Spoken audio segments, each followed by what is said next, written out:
So ఈరోజు మన topic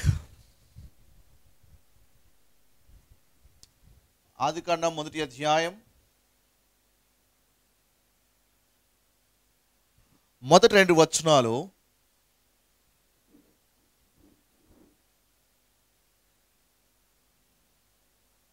mysteries from creation, సృష్టి యొక్క మర్మాలు, సృష్టి యొక్క గూఢమైన సంగతుల్ని ఈరోజు ధ్యానించబోతున్నాం. 2 వచనాలు ఉన్నాయి మనం ధ్యానించేది. అయితే ఈ 2 వచనాల మీద నేర్పించడానికి నాకు ఒక దినం కంటే ఎక్కువగా పడుతుంది. అన్ని లోతైన సత్యాలు, మర్మాలు దేవుడి 2 వచనాలు దాచిపెట్టాడు. కాబట్టి ఈరోజు ఒక సెషన్స్ కాస్త లెంతీగా ఉంటాయి.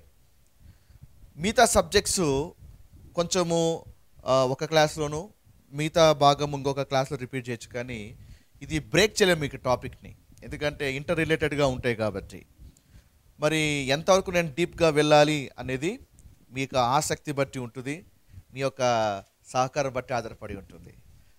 టైం కన్స్ట్రైట్ ఉంది అంటే చాలా వరకు స్కిప్ చేసి మెయిన్ హెడ్కి చెప్పుకుంటూ వెళ్ళిపోవడమా, లేదా పాస్టర్ గారు ఎంత లేట్ అయినా పర్లేదు ఈరోజు సాయంకాలం కూర్చొని ఈ 2 వచనాల్లో దేవుడు నాతో ఏం మాట్లాడుతున్నాడో మేము తెలుసుకొని తీరుతామంటే కాస్త స్లోగానే వెళ్ళి చాలా డెప్త్గా వెళ్ళి అనేక విషయాలు తెలుసుకుందాం. Amen. But I promise you, మీకు బోర్ కొట్టదు, you'll enjoy the subject. Amen. So ఈ ఆదికాండం మొదటి అధ్యాయం మొదటి 2 వచనాలని మన బైబిల్లో అనేకసార్లు చదివి ఉంటాం, సండే స్కూల్ నుంచి కదా ఇప్పటివరకు మనం అనేకసార్లు చదివే ఉంటాము, మాట్లాడే ఉంటాము, వింటూనే ఉన్నాం. కానీ ఈ 2 వచనాల్లో దేవుడు ఇన్ని భావగర్భితముగా సంగతులు దాచిపెట్టాడా అని ఈరోజు ఈ క్లాస్ వింటే మనము ఆశ్చర్యపోతాం. హల్లెలూయా. సో కాబట్టి ఈ యొక్క సెషన్ని మనం స్టార్ట్ చేద్దాం. ఆదికాండము అటువంటి ఇక గ్రంథ పేరు హెబ్రీ భాషలో బెరిషిత్ అంటారు. ఏమంటారు? బెరిషిత్. గ్రీకు భాషలో గెనిసిస్ అంటారు. అది కాస్త ఇంగ్లీష్లో జెనిసిస్గా మార్చబడింది. దాన్నే మన తెలుగులో ఆదికాండము అని పిలుస్తున్నాం. ఈ పుస్తకపు పేర్లు ఏమైతే మనం ఇంగ్లీష్లో చదువుతున్నామో, తెలుగులో చదువుతున్నామో, వాస్తవంగా అవి అసలు పేర్లు కావు. తర్జుమా చేసేటప్పుడు అలా వచ్చాయి కానీ బట్ ఒరిజినల్ పేర్లు అయితే అవి కావు. ఆదికాండంని హిబ్రూ భాషలో బెరిషిత్ అని పిలుస్తారు. సో ఆదికాండం నుంచి ద్వితోపదేశ కాండం వరకు ఉన్నటువంటి 5 గ్రంథాలే పంచగ్రంథాలు అంటారు. దీన్నే యూదులు తోరా అని పిలుస్తారు. ఓకే, కాబట్టి ఈ 5 గ్రంథాల పేర్లు ఎలా వచ్చాయి అని మనం బాగా ఆలోచిస్తే, ఆ పుస్తకంలో ఏ పదంతో ప్రారంభమవుతుందో ఆ మొదటి పదమే ఆ పుస్తకం యొక్క టైటిల్. అర్థమవుతుందండి? సో ఆదికాండము బెరిషిత్ బారా ఎలోహిం ఎట్ అని మొదలవుతుంది. మొదటి పదము బెరిషిత్ కాబట్టి ఈ యొక్క మొదటి గ్రంథానికి టైటిల్ బెరిషిత్ అని నామకరణం చేశారు. నిర్గమకాండము చూస్తే హిబ్రూలో షమోత్ అనేటువంటి పదంతో ప్రారంభమవుతుంది ఆ గ్రంథం. అందుకే నిర్గమకాండానికి హిబ్రూలో షమోత్ అని పిలుస్తారు. మూడవది మరి లేవియాకాండం, హిబ్రూ భాషలో లేవియాకాండాన్ని వైక్రా అని పిలుస్తారు. వైక్రా అనగా పిలుచుట అని అర్థం. వైక్రా అనగా పిలుచుట. ఆ పదంతో ఒక గ్రంథం మొదలవుతుంది కాబట్టి ఆ గ్రంథానికి వైక్రా అనే నామకరణం చేశారు. అండ్ బమిద్బార్ అనగా అరణ్యములో అని అర్థం. బా మిద్బార్ అరణ్యంలో ఉంటుండగా అని అర్థం. ఎందుకంటే అరణ్యంలో ఉన్నప్పుడు దేవుడు ఏవి చేయాలి, ఏవి చేయకూడదు అనే విషయాల్ని దేవుడు అక్కడ మాట్లాడతాడు. అండ్ దవరీం ద్వితీయోపదేశ కాండం. దవార్ హిబ్రూలో దవార్ అంటే వాక్యము అని అర్థం. దవార్ అంటే వాక్యం, ద వర్డ్ ఆఫ్ గాడ్. దవరీం అనగా అనేక ఉపదేశాలు, అనేక ఆజ్ఞలను దేవుడు అరణ్యులకు ఇచ్చాడు కాబట్టి దవారి. కాబట్టి ఆ మొదటి గ్రంథంలో మొదటి పేరుతోనే ఆ గ్రంథాలన్నీ కూడా మరి నామకరణం చేయబడ్డాయి. హల్లెలూయా. సో ఈ 5 గ్రంథాలను మనం ఒకసారి ఇలా చూస్తే ఈ యొక్క సందేశము మనకు అర్థమవుతుంది. So Genesis the beginning, Exodus the names, Leviticus he called, Numbers in the wilderness, Deuteronomy the words. కాబట్టి ఇవన్నీ కూడా ఒక చోట ఉంచితే ఏమవుతుంది? ఈ 5 గ్రంథాల్లో ఒక సారాంశం ఏంటి? In the beginning these are the names God called in the wilderness and gave these words to them. Hallelujah. So this is a beautiful message we get from this book names. Praise the Lord. Right. So ఈరోజు మనము ఈ ఆదికాండం మొదటి అధ్యాయాన్ని మనం ప్రారంభిస్తున్నాం. So what is Bible, అసలు Bible అనగా ఏంటి అని మనం బాగా ఆలోచిస్తే బైబిల్ని ఇలాగా 5 మాటలు చెప్పవచ్చు. బైబిల్ యొక్క సారాంశాన్ని చెప్పండి అంటే 5 మాటలు చెప్పచ్చు. ఒకటి, పాత నిబంధన అనేది యేసు గూర్చిన ప్రవచనం. సో ఓల్డ్ బైబిల్ అంతా కూడా కేంద్రం ఎవరు? మన యేసు ప్రభు వారే. కాబట్టి ఓల్డ్ టెస్ట్మెంట్ అంటే ఏంటి? యేసు గూర్చిన ప్రవచనములు. 4 సువార్తలు రాయబడ్డాయి న్యూ టెస్ట్మెంట్లో. 4 సువార్తలు ఏంటి? అవి యేసు గూర్చిన ప్రదర్శనం. ఒక్కొక్క సువార్తలో యేసు ఒక రీతిగా ప్రదర్శించబడ్డాడు. మత్తయిలో రాజుగా ప్రదర్శించబడ్డాడు, మార్కులో సేవకునిగా ప్రదర్శించబడ్డాడు, లూకాలో ఒక మనుషుడిగా ప్రదర్శించబడ్డాడు, యోహాను సువార్తలో దేవుని కుమారుడుగా ప్రదర్శించబడ్డాడు. కాబట్టి 4 సువార్తలు యేసు గూర్చిన ప్రదర్శనం. అండ్ అపోస్తుల కార్యము ఏంటి? యేసు గూర్చిన ప్రచారం. కాబట్టి ఈ శిష్యులంతా కూడా కలిసి ఏ విధంగా వాళ్ళు యేసు గురించి ప్రచారము చేశారో దానికి సంబంధించిన వివరాలన్నీ కూడా అపోస్తుల కార్యంలో కనపడతాయి. అండ్ పత్రికలు, ఈ పత్రికలు ఏంటివి? యేసు గూర్చిన ప్రబోధం. అనగా వాళ్ళు నేర్చుకున్నటువంటి విషయాలు లేఖనంలోంచి తీసుకొని ప్రజలకు అర్థం విధంగా ఏ విధంగా వాళ్ళు రాశారో, ఏ విధంగా బోధించారో చెప్పేటువంటి పత్రికలు యేసు గూర్చినటువంటి ప్రబోధం. ఇక ప్రకటన గ్రంథంకి వద్దాం. ప్రకటన గ్రంథం ఏంటి? యేసును గూర్చిన ప్రత్యక్షత. యేసు ఎలా రానై ఉన్నాడు, యేసు వచ్చినప్పుడు ఏం జరుగుతుంది, ఆ రాకముందు ఏం సంభవిస్తాయి, వచ్చిన తర్వాత పరిస్థితి ఎలా ఉంటుంది అని బోధించేటువంటి ప్రత్యక్షతలే ఈ యొక్క ప్రకటన గ్రంథం. ఆమేన్. సో ఒక ప్రాసగా మీ ముందు పెట్టాను. ఏంటది? యేసు గురించిన ప్రవచనము, యేసు గురించిన ప్రదర్శనము, యేసు గురించిన ప్రచారము, యేసు గురించిన ప్రబోధము, యేసు గురించిన ప్రత్యక్షత. ఇది ద హోల్ బైబిల్ ఒక ఎసెన్స్. అది ఇందులో మనము ఆదికాండాన్ని మనం ప్రారంభించబోతున్నాం. Okay, Bible తీద్దామా? ఆదికాండం 1వ అధ్యాయం 1వ వచనం. ఈ ఆదికాండం 1వ అధ్యాయం 1వ వచనం మీద అక్కడక్కడ కొన్ని టూకీగా కొన్ని విషయాలు మీతో పంచుకున్నాను. ఈరోజు ఇంకాస్త డెప్త్గా వెళ్ళి 2 వచనాలు మనం ఫోకస్ చేయబోతున్నాం. ఓకే, ఆదికాండం 1వ అధ్యాయం 1వ వచనం. మొదట హిబ్రూ ఒక పర్స్పెక్టివ్ చెప్తాను, ఆ తర్వాత ప్రాక్టికల్ పర్స్పెక్టివ్లోకి వెళ్ళబోతున్నా. ఆదికాండం 1వ అధ్యాయం 1వ వచనం ఇలా రాయబడి ఉంది. బరాషిట్ బారా ఎలోహిం ఎట్ హషమయీం ఎర్జ్ అని రాయబడి ఉంది. అనగా ఈ 1వ అధ్యాయం 1వ వచనములో మీకు 7 పదాలు కనిపిస్తాయి. ఎన్ని పదాలు? 7 పదాలు కనిపిస్తాయి. చూడండి, 1 2 3 4 5 6 7. మొత్తము 1వ వచనంలో మీకు 7 పదాలు కనిపిస్తాయి. 7 బైబిల్లో సంపూర్ణమైన సంఖ్య. అక్కడ నుంచే బైబిల్ అంతా కూడా 7 అనే సంఖ్య ఒక ప్రాముఖ్యత ఎక్కువగా వివరించబడుతుంది. అనేక చోట్ల 7 పత్రికలు, 7 బూరలు, 7 ముద్రలు, 7 సంఘాలు, 7 ఆత్మలు, 7 కన్నులు, 7 కొమ్ములు. సో ఇవన్నీ కూడా 7 అంటే ఏంటంటే it is a divine perfection. కాబట్టి 7 అనే ప్రాముఖ్యత ఇక్కడ కనిపిస్తుంది. హల్లెలూయా. రైట్. సో కాబట్టి ఈ 7 పదాల్లో ఏంటి అంటే అందులో ఈ 7 పదాలు క్రీస్తుని గురించి వర్ణిస్తున్నాయి. అండ్ 7 మాటల్లో ఈ 7 పదాల్లో క్రీస్తు ముంగుర్తుగా ఉన్నాడు, క్రీస్తు నిక్షిప్తమై ఉన్నాడు. హల్లెలూయా. సో ఈ 7 పదాలు ఏంటి చూడబోతున్నాం క్లుప్తంగా. అందులో ఈ 7 పదాల్లో ఈ మొదటి వచనంలో క్రీస్తు కేంద్రముగా ఉన్నాడు. Jesus is the centre of this verse. Pastor గారు, ఇక్కడ జీసస్ ఎక్కడున్నారు పాస్టర్ గారు? మీకు అది చూపించబోతున్నాను. ఆమేన్. రైట్. సో ఇక్కడ చూడండి, in the beginning God created at అని రాయబడి ఉంది. ఎట్ అనగా అన్ని పదాల కింద ట్రాన్స్లేషన్ ఉంది, కానీ ఈ పదానికి ట్రాన్స్లేషన్ లేదు. ఏంటి పదము? ఆలెఫ్ అండ్ టవ్. మొదటి అక్షరం వచ్చేసి ఆలెఫ్ అంటాం, లాస్ట్ అక్షరం వచ్చేసి టవ్ అంటాం. ఆలెఫ్ అండ్ టవ్. ఈ ఆలెఫ్ అండ్ టవ్ ఎవరు? ఆలెఫ్ అనగా ప్రభుని క్రీస్తే. ప్రభు అన్నాడు కదా, నేను ఆదియు అంతమై ఉన్నాను.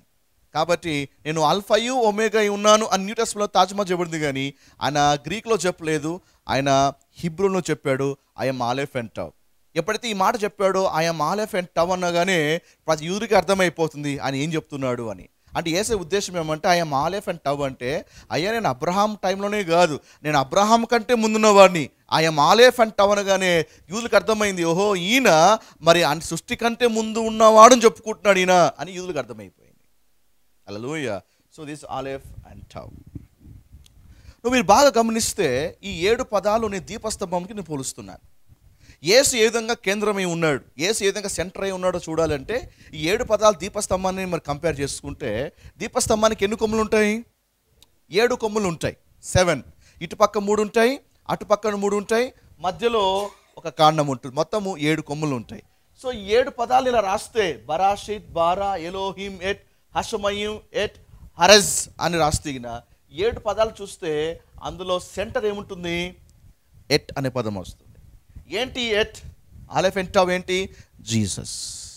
So Jesus is the centre of everything. యేసు అన్నిటికీ కూడా ఆయన కేంద్రమై ఉన్నాడు అని స్పష్టంగా మనకు కనిపిస్తుంది. ఆమేన్. రైట్. సో మొదటి పదం చూద్దాం, బరాషిట్. బరాషిట్. సో వాట్ ఈస్ బరాషిట్? ఇంగ్లీష్లో, హిబ్రూలో బరాషిట్ అని రాయబడి ఉంది. కాబట్టి బరాషిట్ అంటే ఇన్ ద బిగినింగ్ అని తెలుగులో, ఇంగ్లీష్లో తర్జుమా చేయబడింది. అయితే బరాషిట్ అటువంటి ఒక పదంలో కూడా ఇంకొక అర్థం ఉంది. ఏంటి అంటే హెబ్రీ భాషలో బరాషిట్లో బరా తీసుకుంటే బర్ అనగా కుమారుడు అని అర్థం. బర్ అంటే కుమారుడు. సీమోన్ బర్ యోనా అంటారు. అంటే బర్ అంటే కుమారుడు. బెన్ అన్న కూడా కుమారుడే, బర్ అన్న కూడా కుమారుడే. బర్ అంటే కుమారుడు. బర్ ఆ అంటే ఆలెఫ్. ఆలెఫ్ అంటే ఏం సూచిస్తుంది? ఆలెఫ్ అంటే దేవుని సూచిస్తుంది కదా. లాస్ట్ క్లాస్లో మీకు ఎక్స్ప్లెయిన్ చేశాను. బరా అంటే సన్ ఆఫ్ గాడ్. దేనికి స్తోత్రం. మొదటి పదంలోనే మనకు దేవ కుమారుడు కనిపిస్తున్నాడు. ఆమేన్. సో బరా. తర్వాత 4వ అక్షరం ఏంటంటే షిట్. బరా అయిపోయింది. నెక్స్ట్ ఇది షిన్. షిన్ అంటే ఏంటి? డెస్ట్రాయ్ అర్థం. సో బారా షిన్ అంటే డెస్ట్రాయ్. మీకు హిబ్రూ చార్ట్లో మీకు అది కనిపిస్తుంది. షిన్ అంటే డెస్ట్రాయ్. నెక్స్ట్ యోద్. యోద్ అంటే హ్యాండ్. హ్యాండ్ అంటే చేతి పనులను అర్థం. అండ్ లాస్ట్ అక్షరము టవ్. టవ్ అంటే హిబ్రూ ఒక పిక్చర్ ఇమేజ్లో క్రాస్ అని అర్థం. కాబట్టి బరాషిట్ అనగా దాని అర్థం ఏంటి? The Son of God will be destroyed by his own hands on the cross. Hallelujah. ఈ బరాషిట్ ఒక అర్థం ఏంటంటే దైవ కుమారుడు మరి తనకు తానుగా సెలవులో మన కోసము అర్పించుకుంటాడు అని రాయబడి ఉంది. ఏమండి, యేసుని సిలువ వేసింది రోమా సైనికులు అనుకుంటున్నారా? కాదు. అతను అప్పగించుకున్నాడు కాబట్టే ప్రాణం పెట్టగలిగారు. ఆ సాధనంగా సైనికులు వాడబడ్డారు, మత పెద్దలు వాడబడ్డారు. కానీ యేసుని ఎవరు చంపలేదు, తను తాను అప్పగించుకున్నాడు. అందుకే ప్రభు చెప్పాడు కదా, నా అంతటా నేనే ప్రాణం పెట్టుచున్నాను, నా అంతటా నేనే నా ప్రాణము తీసుకొని వచ్చున్నాను. ఆయన పెట్టకపోతే ఆయన మీద చెయ్యి వేసేటువంటి ధైర్యం ఎరుకులేదండి. He lay down his life. విల్లింగ్ఫుల్గా అప్పగించుకున్నాడు, తను తానుగా అప్పగించుకున్నాడు. కాబట్టి బరాషిట్ అంటే ఏంది? The Son of God will be destroyed or killed by his own hands on the cross. Amen. Right. Next word వచ్చేసి బారా. బారా అంటే బర్ అంటే ఇందా చెప్పాం కదా, బర్ అంటే కుమారుడు, ఆ అంటే గాడ్, సన్ ఆఫ్ గాడ్. కలిపి బారా అంటే క్రియేట్ అని అర్థం. దాన్ని విడగొడితే సన్ ఆఫ్ గాడ్. కాబట్టి 2వ అక్షరంలో కూడా మనకు దైవ కుమారుడు కనపడుతున్నాడు. కాబట్టి యేసు మనకు కనిపించేది సువార్తలో మాత్రమే కాదు, పాత నిబంధనలో మీరు ఏ పదాన్ని కదిలించినా కూడా అందులో దైవ కుమారుడు మనకు కనిపిస్తాడు. అది హీబ్రూ ఒక ప్రత్యేకత. హల్లెలూయా. అందుకే ప్రభు అంటాడు, లేఖనములు మీరు పరిశోధించుచున్నారు, అవి నా గురించి సాక్ష్యం ఇస్తున్నాయి. మీరు ఈ తోరాలో ఏ పదము కదిలించినా నేను కనిపిస్తాను, తోరాలో ఏ అక్షరాన్ని కదిలించినా అందులో నేను కనిపిస్తాను అని ప్రభు చెప్పాడు. హల్లెలూయా. సో 2వ పదంలో కూడా కనిపిస్తుంది. 3వది ఎలోహీం. ఏమున్నది? ఎలోహీం. ఎల్ అనగా దేవుడు అని అర్థం, హీమ్ అనగా ప్లూరల్, కాబట్టి బహువచనాన్ని సూచిస్తుంది. కాబట్టి చాలామంది కొన్ని యొక్క మత విశ్వాసాలు, కొన్ని డాక్టర్స్ ఏమంటాయంటే త్రిత్వం అనేది లేదండి బైబిల్లో అని కొట్టేస్తుంటారు. త్రిత్వం అన్న పదం బైబిల్లో ఉందా చూపించండి అంటారు. నిజమే, ఇంగ్లీష్ బైబిల్లో కానీ తెలుగు బైబిల్లో కానీ చూస్తే మీకు త్రిత్వం అనే పదమే కనిపించేది. అసలు త్రిత్వం ఒక కాన్సెప్టే మీకు కనిపించదు. అందుకే చాలామంది జవాబు చెప్పలేకపోతున్నారు. కానీ మనకు అసలైన వాస్తవాలు తెలియాలి అంటే మనము హిబ్రూ భాషలో దిగితే అర్థమవుతుంది. సో ఎలోహీం అనగా మరి దేవుడు బహువచనంలో కనిపిస్తున్నాడు. బహువచనంలో కనిపిస్తున్నాడు అంటే ముగ్గురు దేవులనా? కాదు. ఆయన ఒకే దేవుడు 3 విధాలుగా ఉన్నాడు. ఒకే దేవుడు 3 వ్యక్తిత్వాలు కలిగి ఉన్నాడు. సో చాలామందికి ట్రినిటీ అనేటువంటి కాన్సెప్ట్ చాలా కన్ఫ్యూజన్గా ఉంటుంది. మరి ఒక దేవుడు అంటారు, మళ్ళీ తండ్రి కుమార పరిశుద్ధాత్మ దేవుడు అంటారు.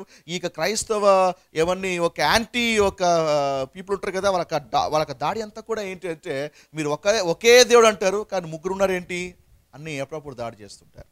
ముగ్గురు దేవులు కారు, 3 వ్యక్తిత్వాలు కలిగినటువంటి ఏకదేవుడు. హల్లెలూయా. ఆయన తండ్రి కుమార పరిశుద్ధాత్మ దేవుడు అయి ఉన్నటువంటి దేవుడు ఆయన. అందుకే ద్వితీయోపదేశకాండం 6వ అధ్యాయం రాయబడింది కదా, ఓ ఇశ్రాయేలు వినుము, నీ దేవుని యెహోవా అద్వితీయుడైన యెహోవా, your Lord God is one అని రాయబడింది. అన్న ఒక దేవుడైన. హల్లెలూయా. సో ప్రభు చిత్తం అయితే త్రిత్వము అనేటువంటి టాపిక్ వచ్చినప్పుడు ఆ రోజు ఇంకాస్త డెప్త్లోకి మనం వెళ్దాం. అయితే ప్రస్తుతానికి మనం ఏం నేర్చుకుందామంటే ఎలోహీం అంటే బహువచనాన్ని సూచిస్తుంది. ఆదికాండం 26, 27, 28 వచనాలు చూసినట్లయితే మొదటి అధ్యాయంలో మన పోలిక చొప్పున, మన స్వరూపం మందు, మన పోలిక, మనగా అక్కడ కూడా బహువచనం కనిపిస్తుంది. ఆదికాండము మీరు 11వ అధ్యాయం చూసినట్లయితే మనము దిగి వెళదాం, వాళ్ళు బాబేలు కడుతున్నారు కదా, బాబేలు గోపురం కడుతున్నారు, సో మనము దిగి వెళదాం, మనము అనే వచనం కూడా అక్కడ కనిపిస్తుంది. ఇలా చెప్పుకుంటూ పోతే బైబిల్లో మరి దేవుడు బహువచనంలో మాట్లాడబడుతున్నాడు. Hallelujah, praise the Lord. Right, బరాషిట్, బారా, ఎలోహీం, ఇందాక ఎట్ అని కూడా మీకు ఎక్స్ప్లెయిన్ చేశాను. సో ఎలోహీం అనే మాట కాస్త డెప్త్గా ఆలోచిద్దాం. ఎలోహీం అనగా మీరు ఒకసారి మీ పిక్చర్ ఇమేజ్ని మీ దగ్గరగా పెట్టుకుంటే చాట్ని, ఆలెఫ్ ఎల్ అనగా, ఆలెఫ్ అనగా గాడ్ అని అర్థం. నెక్స్ట్ లమేద్, లమేద్ ఒక పిక్చర్ మీనింగ్ వచ్చేసి షెపర్డ్ స్టాఫ్, ఓకే, కాపరి యొక్క దుడ్డుకర్ర. హిబ్రూలో హే వచ్చేసి స్ట్రెచ్డ్ ఆర్మ్స్ ఆర్ గ్రేస్, అంటే చాపబడినటువంటి చేతులు లేక కృప అని అర్థం. అండ్ యోద్ అంటే చెయ్యి అని అర్థం. అండ్ మెమ్ అనగా వాటర్, జలములు అని అర్థం. కాబట్టి ఎలోహీం అనే మీనింగ్ ఇవన్నీ కూడా క్రోడీకరించి ఒక చోట ఉంచితే ఏ అర్థం వస్తుంది అంటే, దేవుడు ఒక కాపరిగా, ఒక ఏమన్నా కాపరిగా తన యొక్క దుడ్డుకరము చేత ఆయన మనల్ని తన యొక్క చేతులు చాపి పిలుస్తూ, ఆయన తన చేతుల మీదనే ఆయన నీటి జలం వద్ద నడిపిస్తున్నాను అర్థం. ఈ మాట అనగానే మనకి 23 గుర్తు రావాలి కదా, యెహోవా నా కాపరి అని చెప్తున్నాడు. యెహోవా నా కాపరి. ఆ కాపరి ఏం చేస్తాడు? ఆయన శాంతికరమైన జలముల యొద్ద నన్ను నడిపించుచున్నాడు. నీ దుడ్డుకర్ర, నీ దండము నన్ను ఆదరిస్తుంది. ఇదే అండి, ఇది ఎలోహీం అంటే అర్థం ఇది. ఆమేన్. రైట్, నెక్స్ట్ హషమయీం. ఈ పదం ఒకటి చూసి ఆ తర్వాత మనం కాస్త డెప్త్కి వెళ్ళబోతున్నాం. హషమయీం, హషమయీం, హషమయీం. సో షమయీం అంటే ఆకాశము అని అర్థం హిబ్రూ భాషలో. హ అంటే ద అని అర్థం. ద అంటే పర్టికులర్, ద హెవెన్స్ అంటాం కదా. హషమయీం అంటే ఆకాశములు, షమయీం అంటే ఆకాశములు, హ షమయీం అంటే ద హెవెన్స్. సో దీన్ని మనం క్రోడీకరిస్తే ఏమవుతుంది? ఇక్కడ మీనింగ్ చూస్తే హే అంటే చాపబడినటువంటి చేతులు, షిన్ అంటే డెస్ట్రాయ్, మెమ్ అంటే వాటర్, యోద్ అంటే హ్యాండ్, మెమ్ అంటే వాటర్. సో హషమయీం ఒక అర్థం ఏంటంటే ఆయన మరి yes, behold the works of your hand will be consumed by the water. అనగా నీ చేతి పనులను, మరి నీ చేతి పనులు మరి యొక్క ఏమండి, behold the works of your hand will be consumed by the water. నీటి చేత నీ చేతి కార్యములు ఏమైతే ఉన్నాయో అవి నాశనం చేయబడతాయి అని అర్థం. నిజమే కదా, మరి జలప్రలయం వచ్చినప్పుడు అదే కదా జరిగినది కదా. నీటి చేత ఏం చేశాడు దేవుడు? తను ఏమైతే సృష్టించాడో అవన్నీ కూడా నీటి చేత వాషౌట్ చేసేసాడు. హషమయీం. ఆమేన్. Okay, right. ఆదికాండం 1వ అధ్యాయం మీరు మొదటి వచనాన్ని ఒకసారి చదవాలి. మీరు బాగా గమనిస్తే ఇందులో కొన్ని ఎలిమెంట్స్ మనకు కనపడతాయి. బైబిల్ ఎంత అద్భుతమైన పుస్తకం అంటే, దాన్ని శాస్త్రీయ కోణంలో పరీక్షించిన బైబిల్ ఎప్పుడు కూడా అవుట్డేటెడ్ కాదు, అది ఎప్పుడు కూడా అప్డేటెడ్. అది కొన్ని గ్రంథాలు ఎలా ఉంటాయంటే కాల పరీక్షకు నిలబడవు, అవుట్డేటెడ్ టాపిక్స్ అవన్నీ.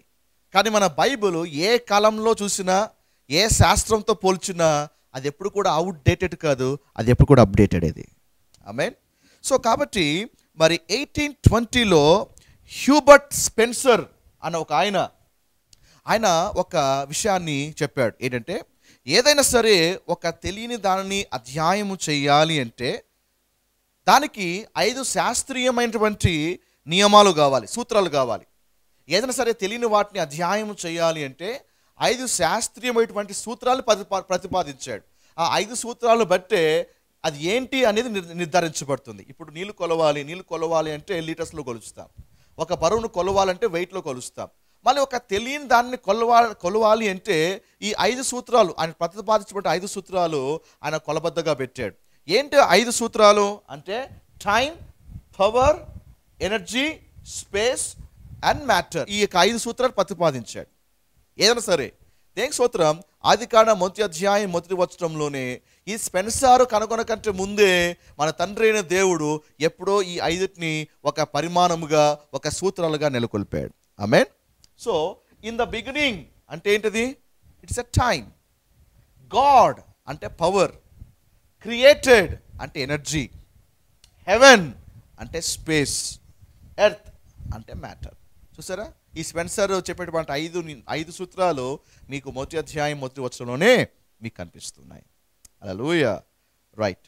సో ఈ యొక్క మొదటి అధ్యాయం మొదటి వచనంలో ఆదియందు దేవుడు అని ప్రారంభమవుతుంది. ఆదియందు దేవుడు అనగా ఆదిలోనే దేవుడు ఉన్నాడు. కాబట్టి మీరు అధ్యాయం అంతా మీరు బాగా గమనిస్తే అన్నీ కూడా మంచిది మంచిది మంచిది అని పలికాడు కదా. అన్ని చోట్ల ప్రతిరోజు కూడా మంచిది అని పలికాడు. రెండో రోజు మంచిది అని పలికాడు. సో 6 రోజులు మంచిది అని పలికాడు. మానవుడు తయారు చేసిన తర్వాత ఇంకా మంచిది అని పలికాడు. ఎందుకు మంచిది? ఎందుకంటే అన్నిటికంటే ముందు ఎవరున్నారు? దేవుడు ఉన్నాడు. ఇక్కడ మనం ఒక పాఠం నేర్చుకోగలగాలి. ఎప్పుడైతే అన్నిటికంటే ముందు మనము దేవుణ్ణి ముంచుతామో అన్నీ కూడా మంచిగానే ఉంటాయి. అది వ్యాపారం కావచ్చు, అది ఉద్యోగం కావచ్చు, అది ఏదైనా కానీ కావచ్చు. అన్నిటికంటే నువ్వు దేవుని ముందు ఉంచితే అన్నీ కూడా మంచిగానే ఉంటాయి. అంటే అన్నిట్లో దేవుడు ముందు లేకపోతే ఏమవుతుంది? అన్నీ కూడా అస్తవ్యస్తంగా మార్చబడతాయి. కాబట్టి క్రైస్తవులు ఎప్పుడు కూడా అన్నిట్లో దేవుణ్ణి మనము ముందు ఉంచగలగాలి. అల్పమైన వాటి నుంచి ఘనమైన వాటి వరకు అన్నిట్లో కూడా దేవా నీ ఉంటేనే ఇది జీవించబడుతుంది అని దేవుని ముందు ఉంచగలిగితే ఎవ్రీథింగ్ విల్ బి బ్యూటిఫుల్. కానాను వివాహంలో కూడా యేసు అక్కడ ఉన్నాడు కాబట్టే వివాహము అద్భుతంగా జరిగింది. అనేకులు వచ్చి ఆ పెళ్ళింటి వారిని గణపరుస్తూ ఉన్నారు. మన జీవితంలో కూడా దేవుణ్ణి మనం మొదట ఉంచుకుందుముగాక. Amen. Praise the Lord. Right. So ఆదియందు దేవుడు భూమి ఆకాశములను సృజించెను అని రాయబడి ఉంది. ఏంటి భూమి ఆకాశం సృజించబడ్డాయా, లేకపోతే సైన్స్ చెప్పినట్టుగా ఇవి ఒక గొప్ప విస్ఫోటం నుంచి ఉద్భవించిందా? సృజించెను అంటే బైబిల్ మరి సైన్స్ చెప్పేటువంటిది ఒక వివాదానికి తెరదించేస్తూ ఉంది. ఇవన్నీ కూడా బిగ్ బ్యాంగ్ నుంచి వచ్చినటివి కాదు, ఇవి సృజించబడ్డాయి. హిబ్రూలో బారా అని రాయబడి ఉంది. హిబ్రూలో బరా అంటే ఇట్ వాస్ క్రియేటెడ్, సృష్టించబడ్డాయి అని అర్థం. సృజించెను అంటే సృష్టికర్త కూడా ఉన్నాడు కదా, సృష్టించబడ్డాయి. కాబట్టి సైన్స్ చెప్పేటువంటి 2 సూత్రాలు మనుషుల్ని పాడు చేస్తూ ఉంది. ఒకటేంటి అంటే బిగ్ బ్యాంగ్ థియరీ అంటారు. తెలుసా బిగ్ బ్యాంగ్ థియరీ అంటే? విశ్వంలో ఒక పెద్ద విస్ఫోటము చోటు చేసుకుంది. కొన్ని కోట్ల సంవత్సరాల కిందట విస్ఫోటము చోటు చేసుకుంది. ఆ విస్ఫోటం వల్ల ఆ పార్టికల్స్ అన్నీ కూడా స్ప్రెడ్ అయిపోవడం వల్ల ఆ ఫలితముగానే ఈ భూమి వచ్చింది. ఆ భూమిలో ఒక ప్రాణం కూడా వచ్చింది. కాబట్టి ఇవన్నీ కూడా సృష్టించబడలేదు, కానీ బిగ్ బ్యాంగ్ థియరీ వల్ల ఇవన్నీ కూడా బయటకు వచ్చినాయి. కాబట్టి దేవుడు అనేవాడు లేడు అటువంటి ఒక ప్రతిపాదన బిగ్ బ్యాంగ్ థియరీ. చూడండి, ఇది థియరీ వేరు, లా వేరు. థియరీ అంటే ఏంది? ప్రతిపాదించుట, అంటే ప్రపోజల్. నాకు అనిపించింది, నాకున్నటువంటి రీసెర్చ్లో నాకు ఇలా అనిపిస్తూ ఉంది అని చెప్పే థియరీ. కానీ అది ఒక థియరీ లాగా ఎప్పుడు మార్చబడుతుంది? ఆ థియరీని ప్రూవ్ చేస్తే అది లాగా మార్చబడుతుంది. ఇప్పుడు గ్రావిటేషనల్ లా అంటారు. లా అంటే ఏంది? అది థియరీ కాదు, ఇట్ ఈస్ ప్రూవెన్ ఫ్యాక్ట్. అది కాబట్టి అది నియమముగా అంగీకరించబడుతుంది. ఎక్కడికి వెళ్ళినా కూడా లా అనగానే ఎవరు దాన్ని డినై చేయరు. బట్ ఇదేంటి? బిగ్ బ్యాంగ్ లా కాదు, బిగ్ బ్యాంగ్ థియరీ అంటే ప్రతి ఒక్కటి కూడా నిజమని నమ్మాల్సిన అవసరం లేదండి. అది థియరీ మాత్రమే. ఒక నిజంగా విశ్వంలో విస్ఫోటము జరిగితేనే ఈ భూమి ఉనికిలోకి వచ్చిందంటే ఒక చిన్న ఎగ్జాంపుల్ చెప్తాను. ఏంటో ఎగ్జాంపుల్? నేను ఒక గాజు గ్లాస్ తీసుకుంటాను. గాజు గ్లాస్ తీసుకొని నేను ఇక్కడ నుంచి కిందికి జార విడుస్తాను. జార విడిచినప్పుడు కింద పడగానే ఏమైపోతుంది చెప్పండి? కింద పగిలిపోతుంది. కింద పగిలిపోగానే చెప్పండి, అన్ని మొక్కలు కూడా గుండ్రంగా అందంగా ఒకే షేప్లోకి వస్తాయా? అన్నీ ఒకే షేప్లో, ఒకే పరిమాణంలో బ్యూటిఫుల్గా వస్తాయా? లేదు. ఆకారంలో ఉన్నది కిందికి వేస్తే ఉన్న ఆకారం కోల్పోయి అధ్వానంగా మారిపోతుంది. మరి అదేంటండి? బిగ్ బ్యాంగ్ థియరీ ప్రకారంగా ఒక గొప్ప విస్ఫోటనము చేసుకుంటే ఒక గ్రహం ఏమో గోళంగా ఉంది, ఇంకొక గ్రహం ఏమో అంటే వంకటింగర్గా ఉందా? No. Just see the galaxy. ఆ గెలాక్సీని చూస్తే, బాగా అబ్జర్వ్ చేస్తే అన్నీ కూడా ఎంత పర్ఫెక్ట్ ఆకారంలో ఉన్నాయి. అన్నీ కూడా ఒకే ఆకారం. నేను ఒక వస్తువు డ్రాప్ చేస్తే, ఫర్ ఎగ్జాంపుల్ ఒక గుండ్రపు ఒక గాజుని తీసుకొని డ్రాప్ చేస్తే పగిలిపోగానే ఏది గుండ్రంగా ఉండదు, అన్నీ అస్తవ్యస్తంగా మార్చబడుతుంది. కానీ ఒక విస్ఫోటం జరిగితే చెప్పండి, అన్నీ కూడా రౌండ్గా ఒకే షేప్లో పర్ఫెక్ట్ అలైన్మెంట్లో నిలబడతాయా? అన్నీ కూడా ఒకే కక్షలో తిరుగుతాయా? It's impossible. ప్రాక్టికల్గా అది అసాధ్యం. కాబట్టి మొదటి థియరీ ఏంటంటే big bang theory is wrong. మన పిల్లలకి మనం నేర్పించకపోతే స్కూల్లో కానీ కాలేజీలోకి వెళ్ళి ఈ ప్రపోజల్ విని బిగ్ బ్యాంగ్ థియరీని నమ్మి సైన్సే గ్రేట్లే అని నమ్మేస్తే మన దేవుని వదిలిపెట్టేటువంటి అవకాశాలు ఉన్నాయి. It is a wrong theory. Amen. Right. Number 2 ఏంటంటే, మొదటిదేమో బిగ్ బ్యాంగ్ థియరీ, నెంబర్ 2 వచ్చేసి డార్విన్స్ థియరీ. ఏంటది? Darwin's theory. ఇది కూడా ప్రమాదకరమైంది. వాళ్ళ వాదన ఏంటి? దేవుడు లేడు, సృష్టించబడలేదు, మానవుడు కోత నుంచి ఉద్భవించాడు, దేవుడు అనేవాడు లేడు, దేవుడు ఆదాం తయారు చేశాడు, ఉట్టి ట్రాష్, కోత నుంచి ఉద్భవించాడు. ద థియరీ ఆఫ్ ఎవల్యూషన్ అంటారు దాన్ని. చార్ల్స్ డార్విన్ ఆయన కనిపెట్టాడు. అంటే మానవుడు క్రమక్రమేణా పరివర్తన చెందుతూ పరిమాణము చెందుతూ కోతి నుంచి మనుషుడయ్యాడు అని ప్రపోజ్ చేశాడు. But it's wrong theory. అంటే మానవుడు కోతి నుంచి వచ్చాడా? లేదే. కానీ అది ఘంటాపదంగా నిజమే నమ్ముతున్నారు. నిజంగా వాస్తవమే అని అంటే దీని బిడ్డ గమనించండి. ఆదికాండం 1వ అధ్యాయంలో దేవుడు మానవుని ఎలా తయారు చేశాడు? తన పోలికలో తన స్వరూపమందు తయారు చేశాడు. అవునా? అంటే మనలో ఏముంది? దేవుని పోలిక ఉంది, దేవుని యొక్క స్వరూపం ఉంది. ఏ ఇతర ప్రాణికి కూడా దేవుని పోలికలో తయారు చేయబడలేదు. ఒక మానవుడు మాత్రమే ఆ దేవుని యొక్క పోలికలో తయారు చేయబడ్డాడు. కాబట్టి ఎవల్యూషన్ అనేది లేదు. ఒక నిజంగా కోతి నుంచి మానవుడు వచ్చాడంటే ఈరోజు కోతులు ఎందుకు మానవుడుగా మారట్లేదు? అంటే కోతులకి ఏమైనా అయినాయా? కోతులు ఏమైనా మాట్లాడుకున్నాయా? లేదే. ఈరోజు కోతులు మారలేదు. ఏ దేశంలో కూడా ఈ కోతి చింపాంజీ కాస్త మనిషిగా మారినట్టుగా ఎక్కడా కూడా రికార్డు లేదు. So it's only theory. అవన్నీ కూడా మనం కొట్టుబారేయగలగాలి. హల్లెలూయా. ఓకే. ఆదియందు దేవుడు భూమి ఆకాశములను సృజించెను. ఎక్సలెంట్. రైట్. అసలు పాయింట్కి వస్తున్నాం. 2వ వచనం. అద్భుతమైనటువంటి ఒక భూమిని ఆకాశం సృష్టించాడు. 2వ వచనంలో చూస్తే భూమి నిరాకారముగాను శూన్యముగాను ఉండెను. భూమి నిరాకారముగాను శూన్యముగాను ఉండెను. అంటే భూమికి ఏమో అయింది. ఇక్కడ భూమి ఎలా ఉంది? నిరాకారంగా ఉంది, శూన్యముగాను ఉంది. ఉండెను అనే పదం ఉంది కదా. ఉండెను అనే పదము హిబ్రూలో ఏముందంటే హాయా అని రాయబడి ఉంది. హాయా. హాయా అంటే మారెను, ఉండెను కాదు, మారెను అని అర్థం. భూమి నిరాకారంగాను శూన్యముగాను మారింది. ఎందుకు మారింది? అంటే ఏం జరిగింది అక్కడ? ఎందుకు భూమి నిరాకారంగా మారింది?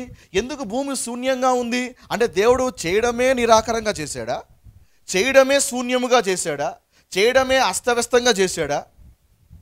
ఆయన కార్యాలు ఎప్పుడు కూడా అసంపూర్ణము కావు. ద్వితీయోపదేశకాండం 32వ అధ్యాయం 4వ వచనం చూస్తే ఆయన కార్యములు సంపూర్ణము అని రాయబడి ఉంది. అంటే ఆయన కార్యం చేస్తే ఆయన మొదలు వదిలేసే టైప్ కాదు, మనుషుల్లాగా. అర్థమవుతుందా? ఆయన పని ప్రారంభించాడు అంటే చివరి దాకా పర్ఫెక్ట్గా చేసే ముగిస్తాడు. ఈవెన్ సృష్టి కూడా, ఆదాముకు సృష్టి కూడా మొదటి దినము 2వ దినము అలాగే చేసుకుంటూ వెళ్ళి 6వ దినం అన్ని పూర్తి చేసి 7వ దినం విశ్రమించాడు. అంటే అన్నీ కూడా మంచిగా చేసేంతవరకు విశ్రమించలే, అయిపోయినాక విశ్రమించాడు. అంటే ఆయన కార్యం సంపూర్ణం.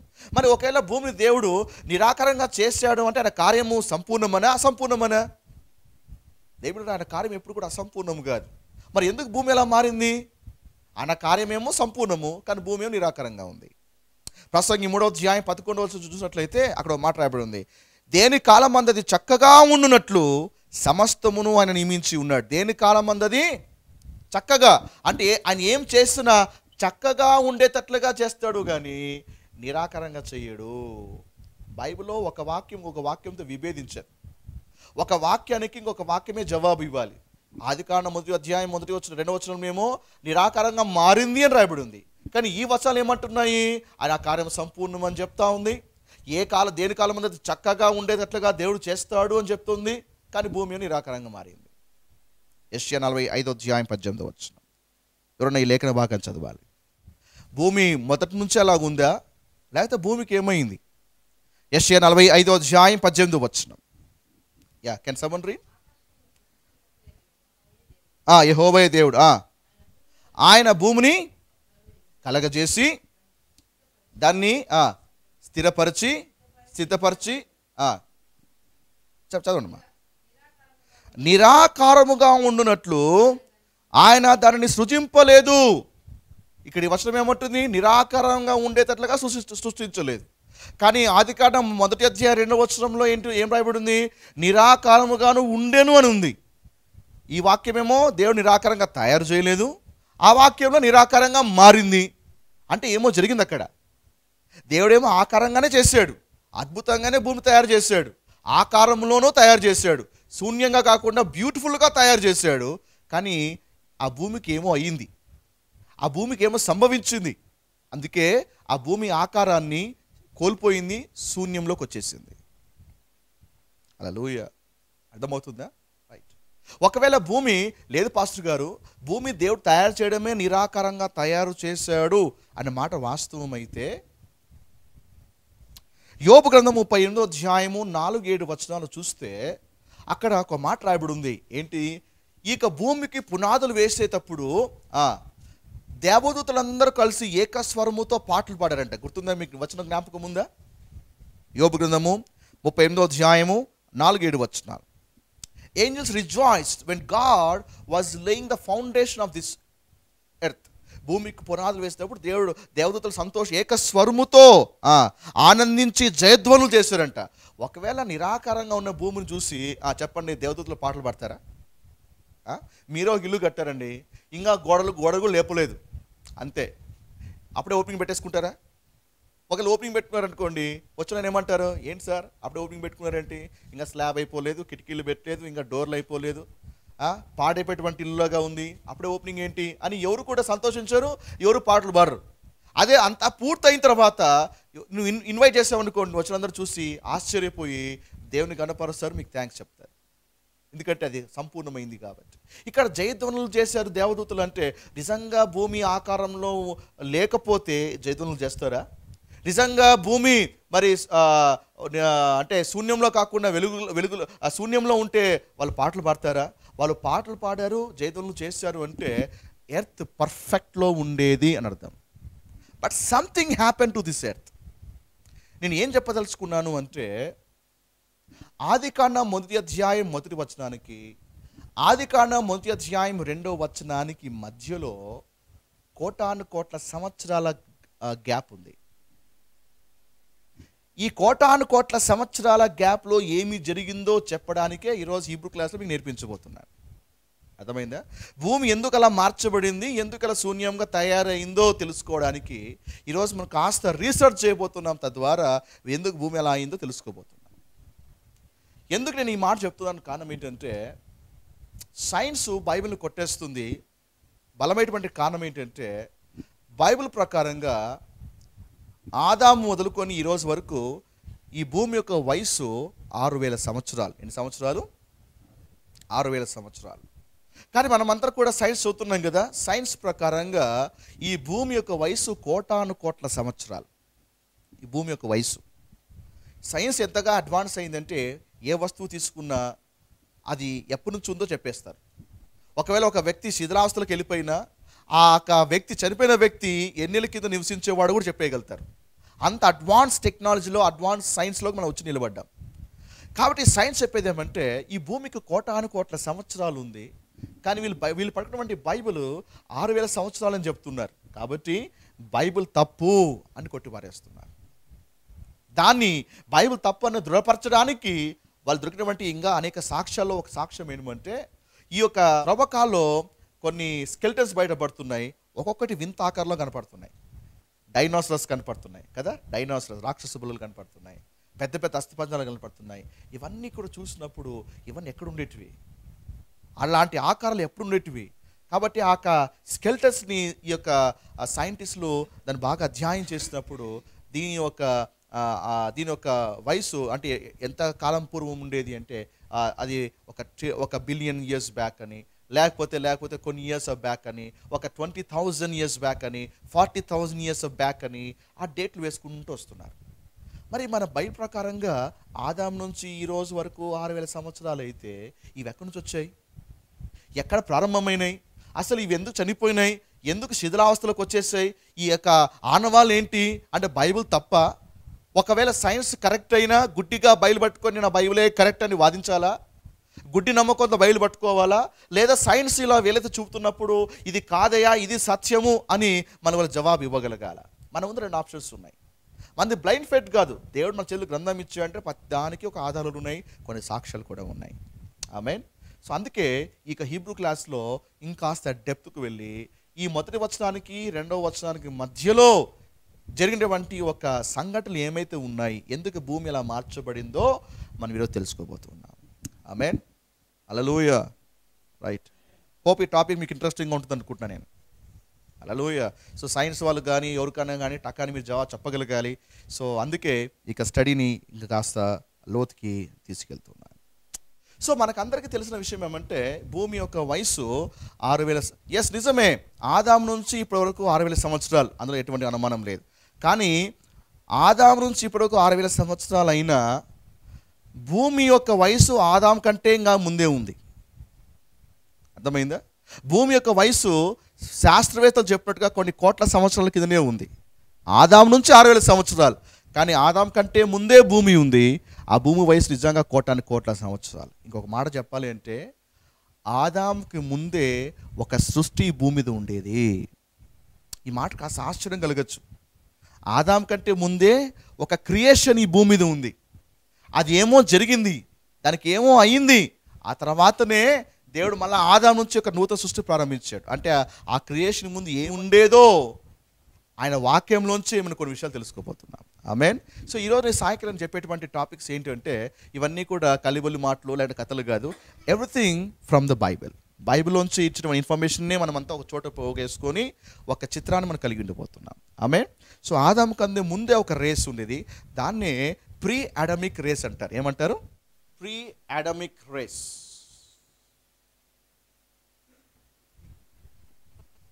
ఆదాం కంటే ముందే ఒక రేస్, ఒక జాతి ఉంది అని, ఆదాం ముందే ఒక సృష్టి ఉందని మనము బైబిల్లోంచి తెలుసుకోబోతున్నాం. రైట్. సో ఆదికాండం మొదటి అధ్యాయము మొదటి వచనానికి రెండవ వచనానికి మధ్య జరిగినటువంటి కొన్ని సంఘటనల పరిమాణాలను బట్టే భూమి ఆకారం కోల్పోయింది.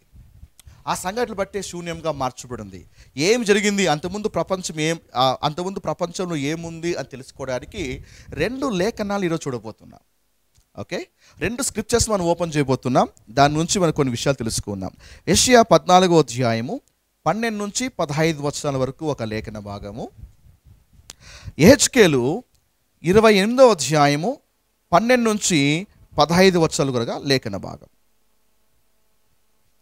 యెషయా 14వ అధ్యాయం 12 నుంచి 15 వచనాల వరకు ఒక లేఖన భాగము. యెహెజ్కేలు 28వ అధ్యాయం 12 నుంచి 15 వచనాలకు ఒక లేఖన భాగం. ఈ రెండు లేఖన భాగాలు మరి ఆదాం ముందే ఉన్నటువంటి దేవదూతలు ఉన్నారు. దేవదూతలు పడద్రోయబడ్డము ద్వారా ఈ యొక్క భూమి ఆకారం కోల్పోయింది, శూన్యంలోకి మార్చబడింది. కాబట్టి ఆదాం కంటే ముందున్నటువంటి దేవదూతలు పాపము చేశారు. వాళ్ళ పతన ఫలితమే ఈ యొక్క సృష్టి, ఈ యొక్క లోకమంతా, భూమి అంతా నిరాకారంగా మార్చబడింది. కాబట్టి ఈరోజు మనం ఏం చేస్తున్నామంటే ఆదాం కంటే ముందు ఉన్నటువంటి ఆ యొక్క దేవదూతలు ఎవరు ఉన్నారు, ఏమైంది, వాళ్ళు ఏ విధంగా పతనమయ్యారో తెలుసుకుంటే మనకి ఈ వాస్తవాలు అర్థమవుతాయి. హల్లెలూయా. రైట్. సో ఆదాం కంటే ముందు ఏంజెల్స్ ఉండేవాళ్ళు. దేనికి స్తోత్రం. భూమికి ముందే దేవదూతలు ఉన్నారు. అందుకే కదా భూమికి మూల పునాది క్రీస్తు వేస్తున్నప్పుడు, దేవుడు వేస్తున్నప్పుడే దేవదూతలు అందరూ కూడా జయధ్వనులతో సంతోషంతో కేకలు వేస్తారు. So angels were before Adam. Okay. So ఈరోజు మనం ఏం చేస్తామంటే రెండు ప్యాసేజ్లోంచి మనము లూసిఫర్ని మనము చూడబోతున్నాం. హల్లెలూయా. ఎవరిని? చెప్పండి. సో లూసిఫర్ తెలుసు కదా మీకు? చెప్పండి, ఎవరు? ఒకప్పుడు ఎవరు? దేవదూత. ఎక్కడుండేవాడు? ఎక్కడ? వెరీ గుడ్, శబాష్. అట్లే ఉండండి. టాపిక్ అయిన తర్వాత మళ్ళీ ఇదే ప్రశ్న అడుగుతాను, మీరు జవాబు చెప్పాలి. ఓకే. సో తెలుసో తెలియకో ఎవరో మనకు నేర్పించారు, మనం అది నమ్ముతున్నాము, అదే మనం 10 మంది ప్రకటిస్తున్నాం. ఇందాక చెప్పిన దాంట్లో హాఫ్ ట్రూత్ ఉంది, హాఫ్ లై కూడా ఉంది. హల్లెలూయా. అందుకే స్క్రిప్చర్స్ని మనం ఎప్పుడే కానీ ఎవరో చెప్పిందని గుడ్డిగా నమ్ముకోకుండా మనం స్వతహాగా ఎక్స్ప్లోర్ చేయాలి. నిజంగా ఈ సాతాను, ఈ లూసిఫర్ అనేవాడు ఎవడు, ఎక్కడుండేవాడు, ఏం చేస్తుండేవాడు, ఇది అర్థమైతేనే ఆదికాండం మొదటి 2 అధ్యాయాల లింక్ మీకు అర్థమవుతుంది. ఆమేన్. రైట్. ఇప్పుడు మనము లూసిఫర్ గురించి కొన్ని విషయాలు తెలుసుకుందాం. లూసిఫర్. Okay right. యెషయా 14:12. సో 14వ అధ్యాయం, యెషయా 14:12 అక్కడ రాయబడింది తేజో నక్షత్రమా అని. తెలుగు బైబిల్లో లూసిఫర్ అనే పదం మీకు కనిపించదు. మీరు కింగ్ జేమ్స్ వర్షన్ చదివితే ఈ తేజో నక్షత్రము అనే స్థానంలో లూసిఫర్ అనే పేరు మీకు కనిపిస్తుంది. సో లూసిఫర్, ఈ మాట లూసిఫర్ అనేది లాటిన్ భాషకు సంబంధించింది. హెబ్రీ భాషలో హెయిలెల్ అని రాయబడి ఉంది. Lucifer is not a Hebrew name, it is a Latin name. Bible ఒక అనువాదములో అలాగా లూసిఫర్ అని వచ్చింది. ఓకే, హెబ్రీ భాషలో హెయిలెల్ అని పేరుందనమాట. ఓకే, కాబట్టి మరి దేవదూతలకి నక్షత్రము అనే పేరు ఉంది. అందుకే మాట్లాడుతూ అంటే మనకు బాగా హెయిలెల్ అనేది కొత్త పదం కాబట్టి మనకు తెలిసిన పదమే లూసిఫర్తోనే కొనసాగుతాం. ఆమేన్. సో లూసిఫర్ ఎవరు చెప్పండి? మొదటి పేరు లూసిఫర్, ఒక మొదటి పేరు ఏంటి? తేజో నక్షత్రం. హల్లెలూయా, రైట్, ఎక్సలెంట్. ఇప్పుడు వాని పేరు లూసిఫర్ తెలుసుకున్నాం. రెండవది వాడి జాతి తెలుసుకుందాం. వాడి జాతి, ఓకే, వాని యొక్క జాతి ఏంటి? కెరూబు జాతి. ఎజ్కేలు 28:14-16 చదవాలి. లూసిఫర్ పేరేమో, లూసిఫర్ ఒక సాతాను ఒక పేరు లూసిఫర్ నేర్చుకున్నాం. సాతాను ఒక జాతి కెరూబు జాతి. ఎజ్కేలు 28:14-16. ఎస్, అక్కడ ఏం రాయబడి ఉంది? అభిషేకమునందున కెరూబు, ఆశ్రయముగా ఉన్న కెరూబు. కాబట్టి లూసిఫర్ ఒక కేవలము దేవదూత మాత్రమే కాదు, దేవదూతల్లో ఉన్నత తరగతికి చెందినటువంటి ఒక జాతి కెరూబు జాతి. కెరూబులు అంటే దూతల కంటే ఉన్నతమైన స్థానము కలవారు. వాటినే ఆర్కేంజిల్స్ అని పిలవచ్చు, ప్రధాన దూతలు అని చెప్పచ్చు. సెరాబులు, కెరూబులు వీళ్ళందరూ కూడా హై క్లాసిఫికేషన్ ఆఫ్ ఏంజిల్స్. వీళ్ళందరూ కూడా దేవునికి సమీపంగా ఉండేవారు, దేవునికి దగ్గరగా ఉండేవాళ్ళు, లేదా దేవుని యొక్క పరిశుద్ధతను కాపాడడానికి అక్కడక్కడ నియమించబడేవాళ్ళు. అందుకే మీరు ఆదికాండము 3వ అధ్యాయంలో ఆదాము హవ్వలు తోటలోంచి వెళ్ళగొట్టబడిన తరువాత ఆ తోటలోకి మరి ఎవరు ప్రవేశించుకున్నట్లుగా మరి కెరూబులు దేవుడు కావులుగా పెడతాడు. కెరూబులు ఎవరు కూడా లోనికి రాకోకుండా అడ్డగిస్తారు. ఈవెన్ ప్రత్యక్ష గుడారము చూస్తే గిన పరిశుద్ధ స్థలానికి అతి పరిశుద్ధ స్థలానికి మధ్యలో ఒక తెర వేలాడదీయబడి ఉంటుంది. ఆ తెర మీద కూడా ఏముంటుంది? కెరూబులు ఉంటాయి. అంటే కెరూబులు ఏంటి? లోనికి రావద్దు జాగ్రత్త అని మానవుని అడ్డగిస్తారు. ఇంతవరకే మీకు లిమిట్ అని వాళ్ళు మనల్ని లిమిట్ చేస్తారు. వాళ్ళ కెరూబులు అన్నమాట. సో ప్రాముఖ్యమైనటువంటి ఒక రెస్పాన్సిబిలిటీస్ని దేవుడు కెరూబులకి సెరాబులకి అప్పగిస్తాడు. యెషయా 6వ అధ్యాయంలో కూడా ఆయన పైగా సెరాబులు ఉండెను అని మనం చదువుతున్నాం. So these are the high classification. అంటే లూసిఫర్ దూత మాత్రమే కాదు, దూతలలో ఉన్నతమైనటువంటి వర్గానికి, ఉన్నతమైనటువంటి జాతికి చెందినవాడు ఈ లూసిఫర్. ఆమేన్, రైట్. ఇప్పుడు మూడవది, ఈ లూసిఫర్ ఒక ఉద్యోగం. ఏం పని చేసేవాడు? చెప్పండి, లూసిఫర్ ఏం పని చేసేవాడు? లూసిఫర్ ఏం పని చేసేవాడు అండి? వర్షిప్. మనకు తెలిసినదే కదా, వర్షిప్. ఆయన ఆరాధనలో నడిపించేవాడు. చూద్దాం. ఇక లూసిఫర్ యొక్క మొదటి ఉద్యోగము వర్షిప్ కాదు. ఆయన లూసిఫర్ మొదటి ఉద్యోగము, ఆయన రాజుగా ఉన్నాడు. ఎవరు? పాస్టర్ గారు లూసిఫర్ రాజా? ఎస్. ఇంతవరకు మీకు తెలియదేమో, ఈ వాస్తవాలు మీకు చెప్పబోతున్నాను. ఎజ్కేలు 28:14 ఇందాక చదివాం కదా, అభిషేకము నొందిన కెరూబు అని చెబుతున్నాం. సాధారణంగా ఎవరు అభిషేకించబడతారు బైబిల్లో? రాజులు అభిషేకించబడతారు. రాజుగా ఉండాలి అంటే అతని నెత్తి మీద, తల మీద తైలం పోయాలి. తైలం పోస్తే అతను రాజుగా అభిషేకించబడతాడు. So kings will be anointed. కాబట్టి మరి ఈ యొక్క సాధారణంగా చూస్తే లూసిఫర్ కూడా ఒక రాజై ఉన్నాడు. పాస్టర్ గారు ఇంత మాత్రమే రాజు చెప్పచ్చా? ఇంకా బలమైన ఆధారాలు కావాలి అని అంటారా? ఇంకొక లేఖన భాగం చూపిస్తారు. అదే ఎజ్కేలు 28:15 చదవాలి.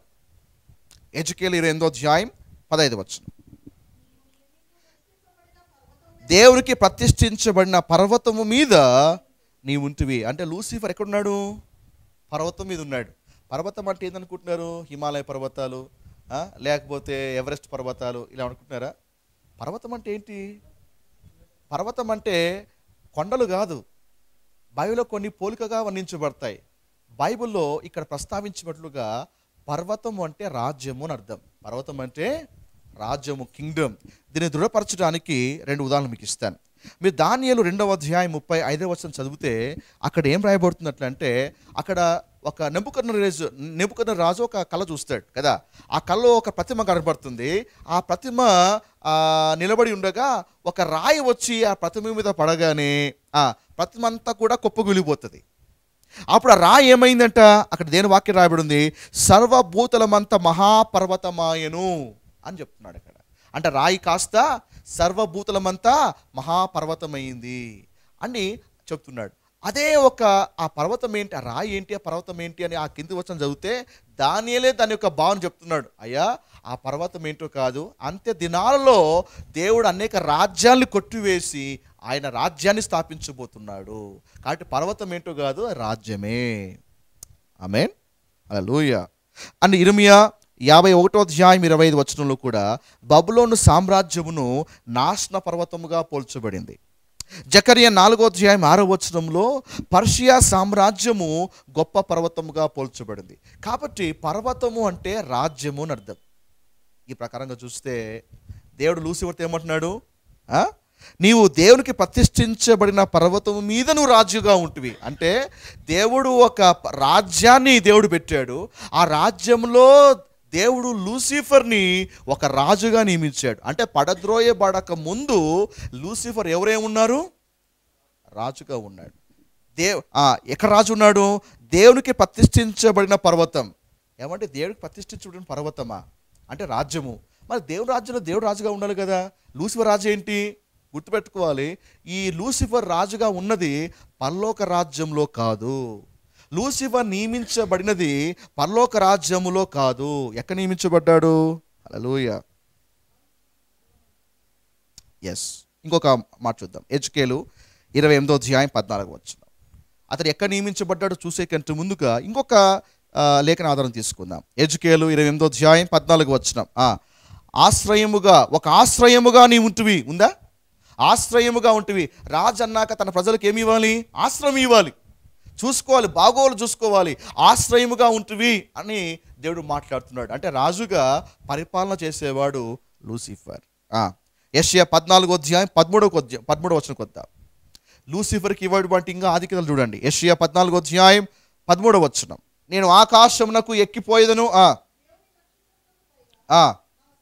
నా సింహాసనమును హెచ్చింతును అల్లేం చేయాలి. అంటే లూసిఫర్కి సింహాసనం కూడా ఉందన్నమాట. లూసిఫర్కి ఏముంది, సింహాసనం. రాజుకి ఏముండాలి, సింహాసనం ఉండాలి. రాజు అన్నా సింహాసనం ఉండాలి కదా.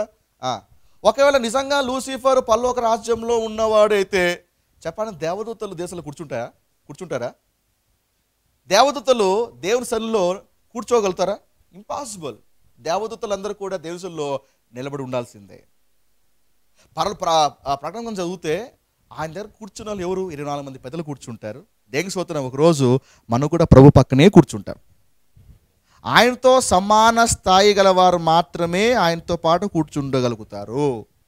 దూతలు ఆయనతో సమాన స్థాయి గలవారు కారు. ఎందుకంటే వారు దేవుని స్వరూపంలో తయారు చేయబడలేదు, దేవుని పోలికలో తయారు చేయబడలేదు. కాబట్టి దూతలు ఎవరు కూడా ఆయన క్లాస్ కాదు. కాబట్టి ఆయన దగ్గర నిలబడాల్సిందే. దేవుని స్తోత్రం. మనమంతా కూడా దేవుని క్లాస్కి చెందిన వాళ్ళం. మనమంతా ఆయన పోలికలో తయారు చేయబడ్డాం. ఆయన బిడ్డలు, మన కుమారులు. కాబట్టి అందుకే హెవెన్కి వెళ్ళగానే దూతలు నిలబడి ఉంటారు, మనం చక్కగా ఆయన పక్కన కూర్చొని ఉంటాం. హల్లెలూయా. ఎంత గొప్ప ఆధిక్యత కదా అది. ఎస్, ఆయన పక్కన కూర్చునే భాగ్యము మనకి ఇవ్వబడింది. బట్ ఒకవేళ లూసిఫర్ రాజు అయితే సింహాసనం అంటూ ఉంటే చెప్పండి, పరలోక రాజ్యంలో సింహాసనం ఉంటుందా? No chance. హల్లెలూయా. నేర్చుకుంటున్నారా? కొన్ని ఇన్ఫర్మేషన్ వస్తూ ఉందా? Yes, hallelujah. రైట్. ఆయనకి ఏముంది, సింహాసనము ఇవ్వబడింది. రైట్. ఇప్పుడు ఆయన గుణం చూద్దాం. ఒకప్పుడు పడద్రోయబడక ముందు ఆయన గుణం ఎలా ఉంది. హెజ్కేలు 28వ అధ్యాయం 15వ వచనం. అతను రాజుగా ఉన్నాడు, ఆశ్రయముగా ఉన్నాడు, రాజ్యం మీద రాజుగా దేవుడు ఏర్పాటు చేశాడు. అతని గుణాన్ని కూడా చూద్దాం. హెజ్కేలు 28వ అధ్యాయం 15వ వచనం. నీవు నియమింపబడిన దినము మొదలుకొని పాపము నీయందు కనపడు వరకు ప్రవర్తన విషయములో యథార్థవంతుడిగా ఉన్నాడు. సో పడద్రోయబడక ముందు వరకు లూసిఫర్ యథార్థవంతుడిగా ఉన్నాడు. మంచి క్యారెక్టరే ఉండేది, అద్భుతంగా ఉండేది. అయితే నియమింపబడిన దినము మొదలుకొని, అంటే ఆ దినము ముందు ఎన్ని ఎన్ని ఎన్ని సంవత్సరాలు మనకు తెలియదు. ప్రవర్తన విషయంలో పాపం నీ యందు కనపడు వరకు, అంటే కనపడు వరకు అంటే నియమింపబడిన దినము మొదలుకొని వాడిలో పాపం ఉన్నంత వరకు ఎంత టైమో కూడా మనకు తెలియదు. మొత్తానికి ఆ టైం ఫ్రేమ్ అనేది బైబిల్లో ప్రస్తావించబడలేదు. ఆదాము ముందు ఉన్నటువంటి టైం ఫ్రేమ్ ఏంటో ప్రస్తావించబడలేదు. మొత్తానికైతే చాలా కాలం నుంచి అది సాగుతూ ఉంది. అయితే యథార్థవంతుడిగా ఉండేవాడు, నమ్మకస్తుడిగా ఉండేవాడు, దేవుని రాజ్యంలో రాజుగా చక్కగా పరిపాలించేవాడు. హల్లెలూయా. ఓకే, ఇప్పుడు వాడి యొక్క అలంకారం చూద్దాం. యెహెజ్కేలు 28వ అధ్యాయం 14వ వచనం. యెహెజ్కేలు 28వ అధ్యాయం 14వ వచనం. మాణిక్యము, గోమేధికము, సూర్యకాంతమని, రక్తవర్ణపు రాయి, సులిమాని రాయి, మరకతము, నీలము, పద్మరాగము, మాణిక్యమను అమూల్య రత్నములతోనూ బంగారముతోనూ నీవు అలంకరింపబడి ఉన్నావు. చూసారా, లూసిఫర్ ఎంత అద్భుతంగా అలంకరించబడ్డాడు. దూత అంటే కేవలం 2 రెక్కలేసి ఎగరడం కాదు. కెరూబుని దేవుడు ఎంతగా తయారు చేశాడు అంటే ఆ దూతకేమున్నాయి? వజ్ర వైడూరాలు ఉన్నాయి. చెప్పండి, రాజవస్త్రం ఎలా ఉంటుంది చెప్పండి? కింగ్స్ డ్రెస్ ఎలా ఉంటుంది? పైనుంచి కింది వరకు విలువైనటువంటి ఒక బంగారముతోనూ వజ్రాలతోనూ రత్నాలతో అలంకరించబడి ఉంటుంది ఆ డ్రెస్. సో ఇక డ్రెస్ని కూడా బాగా చూస్తే ఆయన కింగ్ కాబట్టే ఈ యొక్క దూత కూడా అలాగ అలంకరించబడ్డాడు, విలువైనటువంటి ఒక ఆభరణాలతో అలంకరించబడ్డాడు. ఆమేన్, హల్లెలూయా. సో బంగారంతో అలంకరించబడ్డాడంట. దేనికి స్తోత్రం. రైట్. సో అలంకరించబడి ఇంతకీ ఎక్కడ ఉండేవాడు లూసిఫర్? ఇది ప్రశ్న. వీడికి వద్దాం.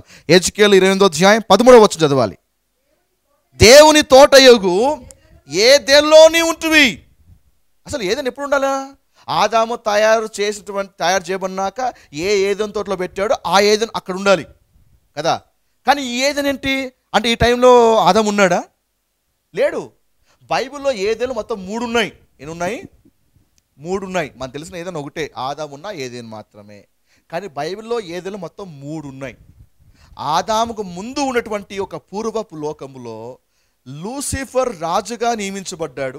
సింహాసనం ఉంది, అతడు పరిపాలిస్తున్నాడు, ఆశ్రమిగా ఉన్నాడు. దేవుడు ఈ యొక్క ఆదాము కంటే ముందున్నటువంటి ఈ యొక్క భూమి మీద ఒక ఏదెను తోటను దేవుడు ఏర్పాటు చేశాడు.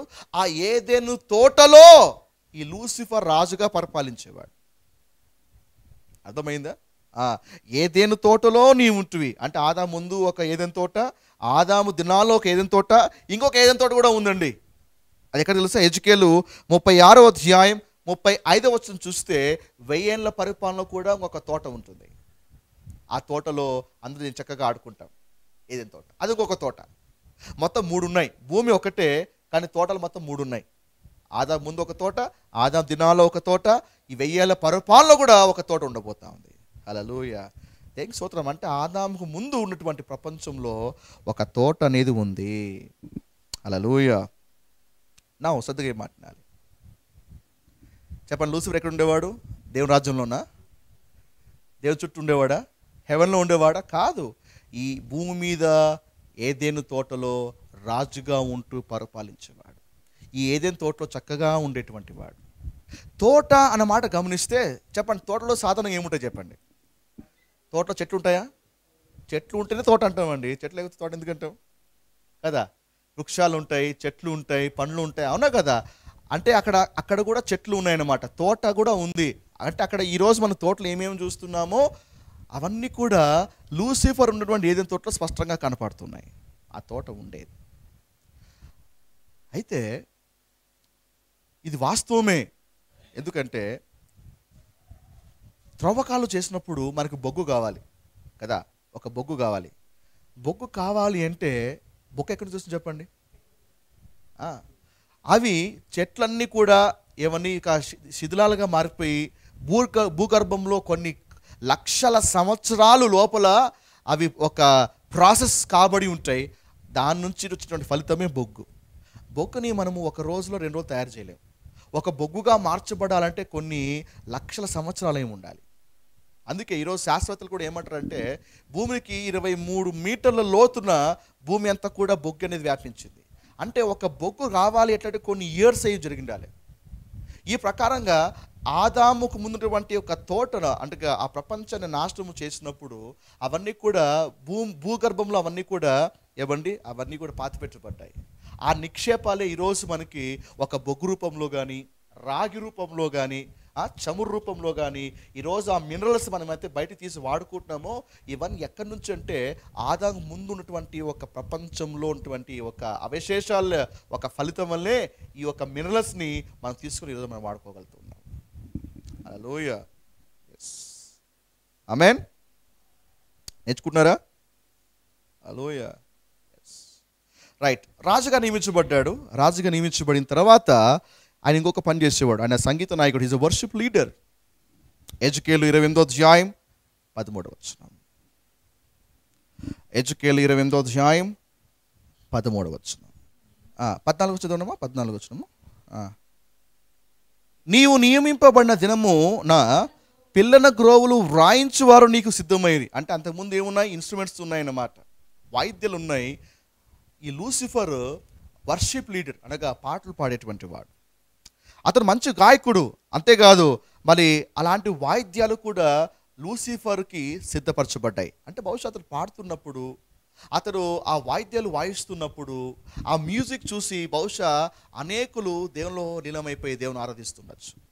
వర్షిప్ ద్వారా అనేకుల్ని దేవుని నడిపిస్తుండొచ్చు. రాజు ఒక ముఖ్య కర్తవ్యము, లూసిఫర్ ఒక ముఖ్య కర్తవ్యం కూడా అదే, వర్షిప్ లీడర్. అయితే నీవు నియమింపబడిన దినమున, అందుకే నేను నియమించాను. ఈ 2 పదాలు మనకు కనిపిస్తాయి. అసలు లూసిఫర్ ఎందుకు నియమించబడ్డాడు? To lead people in worship. ప్రజల్ని పాటలో ఆరాధన నడిపించడానికే దేవుడు లూసిఫర్ని ఏర్పాటు చేశాడు. అయితే చక్కగా పాడేవాడు, చక్కగా ఆరాధన చేసేవాడు, అనేకుల్ని దేవుని నడిపించేవాడు. కానీ ఒకరోజు ఏమైపోయింది? లూసిఫర్ ఏమొచ్చింది? గర్వం వచ్చింది. ఏమొచ్చింది? గర్వం వచ్చింది. ఎజెకియేలు 8వ అధ్యాయం 17వ వచనంలో నీవు గర్వించిన వాడై అని రాయబడి ఉంది. ఏమొచ్చింది దానిలోకి? గర్వం. ఇక్కడ ఒక పాట నేర్చుకోగలగాలి. దేవుడు మనల్ని ఒక ఉన్నత స్థితిలో పెట్టినప్పుడు, దేవుడు మనల్ని ఎలివేట్ చేస్తున్నప్పుడు, దేవుడు మనల్ని ఒక గొప్ప స్థితిలోకి దేవుడు మనల్ని నడిపించినప్పుడు గర్వం రాకుండా చూసుకోగలగాలి. ఒక స్థాయికి వచ్చిన తర్వాత గర్వం అనేది వచ్చిందంటే నాశనంకు ముందు ఏమొస్తుంది? గర్వమే వస్తుంది. Pride goes before fall. అందుకే మనం ఏ స్థితికి వెళ్ళినా, ఏ స్థితికి మనం లేపబడినా మనం తగ్గి ఉండడం చాలా ప్రాముఖ్యం. మనం ఏ స్థితిలోంచి వచ్చామో ఆ స్థితి జ్ఞాపకం చేసుకోగలగాలి. ఆ స్థితిలో ఉన్న వారిని మనం చూసి ఎగతాళి చేయకోకుండా మనము అణిగిమణిగి ఉండాలి, తగ్గింపుగా ఉండాలి. లూసిఫర్ పైకి వచ్చి అందరిని వర్షిప్ చేస్తూ అందరిని నడిపిస్తున్నప్పుడు తను అనుకున్నాడు కదా, ఏంటి నేను ఇంత అందగాన్ని, ఇంత నాకు రాజస్థితిలో ఉన్నాను, ఇంత వైభోగం ఉంది, అందరూ దేవుణ్ణి ఆరాధన చేయాలా, ఇంత మంచిగా పాట పాడుతున్నా, నేనేమన్నా తక్కువ వాడినా, నేనేమన్నా అల్పమైన వాడినా, నేను కూడా దేవునితో సమానున్నే. హల్లెలూయా. నేను కూడా దేవునితో సమానున్నే అని సాతాను దేవుని విషయంలో గర్వించాడు. యెషయా 14వ అధ్యాయం 13-14 వచనాలు చూస్తే 5 రకాలుగా గర్వించాడు. ఏంటది? నేను ఆకాశమునకు ఎక్కిపోయేదును. ఏమన్నాడు? ఆకాశంలోకి. ఎవడు ఒకవేళ లూసిఫర్ నిజంగా పరలోక రాజ్యంలోనే ఉంటే ఇంకా ఎక్కడికి ఎక్కిపోగలుగుతాడు? ఉండేది అక్కడే. అయితే ఇంకా అంతకంటే పైకి పోగలుగుతాడా? అంటే దేవుని కంటే పైకి పోగలుగుతాడా? That is the highest realm. అది అంతకంటే పైకి పోలేడు. అయితే లూసిఫర్ ఉండేది హెవెన్లో కాదు, భూమి మీద ఒకప్పుడు ఉన్నటువంటి ఏదైనా తోటలో అనే వాస్తవాన్ని మనం గమనిస్తే అక్కడ ఉండేవాడు అనుకున్నాడు కదా, నేను ఆకాశంకి ఎక్కిపోతాను, నేను ఇక్కడ కాదు ఉండాల్సింది, నేను ఇక్కడ చెందినవాడు కాదు, నేను ఎక్కడో ఉండాల్సింది అని గర్వించాడు. రెండవది, దేవుని నక్షత్రములకు పైగా నా సింహాసనమును హెచ్చిత్తును. నక్షత్రం అనగా దేవదూతలు. దేవుని యొక్క దేవదూతల కంటే పైగా నేను నా రాజ్యాన్ని హెచ్చించుకుంటాను. ఈ దూతలతో పాటు నేను సమానుని కాదు. ఈ దూతల్లో ఉన్నతమైన వర్గానికి చెందినవాడు అయినప్పటికీ కూడా నేను ఈ వర్గానికి చెందినవాడిని కాదు, వీళ్ళకంటే పైగా నా రాజ్యాన్ని విస్తరించుకుంటాను, నా రాజ్యాన్ని వ్యాపిస్తాను అని తను అనుకున్నాడు. మూడవది, ఉత్తర దిక్కునున్న సభా పర్వతం మీద నేను కూర్చుంటాను, మేఘ మండలం మీదకి ఎక్కుదును. అంటే మేఘాల కింద ఉన్నాడు కదా, మేఘాల మీదకి ఎక్కుతానంటే అతను మేఘం కిందనే ఉన్నాడు, అంటే ఒకప్పుడు ఏదైనా తోటలో ఉన్నాడు. 5వ వచనది, మహోన్నతునితో నేను సమానునిగా చేసుకుంటాను. నేను ఈక్వల్, ఆయన నేను తీసుకోనండి. ఈరోజు మినిస్ట్రీలో ఒక ప్రిన్సిపల్ నేర్చుకోగలగాలి. మనం ఒక వ్యక్తి నుంచి నేర్చుకున్నాక చాలామంది ఏం చేస్తారంటే ఆ వ్యక్తి కంటే నేనే బెటర్ అని ఒక ఫీలింగ్ వస్తుంది. ఒక పాస్టర్ మీకు నేర్పించాడు అనుకోండి, ఎస్ ఆ పాస్టర్ కంటే కొన్ని ఎక్కువ విషయాలు మీకు నేర్చుకోవచ్చు, అంత మాత్రాన ఆ పాస్టర్ కంటే నేనే బెటర్ అనే ఫీలింగ్ రాకూడదు. ప్రభు చెప్పాడు, శిష్యుడు బోధకుడు కంటే అధికుడు కాడు. బోధకుడు కంటే ఎంత నేర్చుకోవచ్చు, ఎస్ నువ్వు ఎంత జ్ఞానం సంపాదించవచ్చు, ఎన్నో నేర్చుకోవచ్చు, కానీ నువ్వు అతని కంటే అధికుడు కాలేవు. ఈరోజు కాస్త కొంచెం పైకి రాగానే మనము ఎవరికైతే ఉన్నామో వాళ్ళు మనం తిరగబడుతూ ఉంటాం. అతనేంటంటే నేను బాగా చెప్పగలుగుతాను, అతనేంటి నాకు బాగా అవ్వచ్చు, ఒక చిన్నపాటి గర్వం వస్తుంది. అదే నాశనానికి కారణం. అది దేవుడు ఎక్కడ పిలిచాడో, ఏ స్థితిలో పిలిచాడో ఆ స్థితిలో నమ్మకంగా ఉండడం చాలా ప్రాముఖ్యం. ఈరోజు మన పిల్లలు మనకంటే ఎక్కువ అడ్వాన్స్ టెక్నాలజీ నేర్చుకోవచ్చు, మనకంటే స్పోకెన్ ఇంగ్లీష్, మనకంటే మంచి విద్యలు తలాంతులు కలిగి ఉండొచ్చు, కానీ వాళ్ళు ఎంత ప్రయోజకులైనా తల్లిదండ్రుల కంటే గొప్పవారు కారుగా. లూసిఫర్ తన స్థానాన్ని మర్చిపోయాడు, గర్వం వచ్చేసింది. బిడ్డ, గర్వం అనేది మనం హ్యాండిల్ చేయకపోతే అది మన నాశనానికి దారితీస్తుంది. ఈరోజు సంఘాలు విడిపోతున్నాయి, ఈరోజు పరిచయల్లో గొడవలు వస్తున్నాయి, ఈరోజు నేను గ్రేట్ అని చెప్పేసి ఒక గర్వం, అహంభావం వచ్చేస్తూ ఉంది. నేను ఆయన కంటే చాలా బెటర్ అండి, నేను ఆయన కంటే చాలా సూపర్ అండి అనేటువంటి ఈ యొక్క తారతమ్యాలు వస్తాయి. Why? Because of pride. Pride is the reason for the quarrels.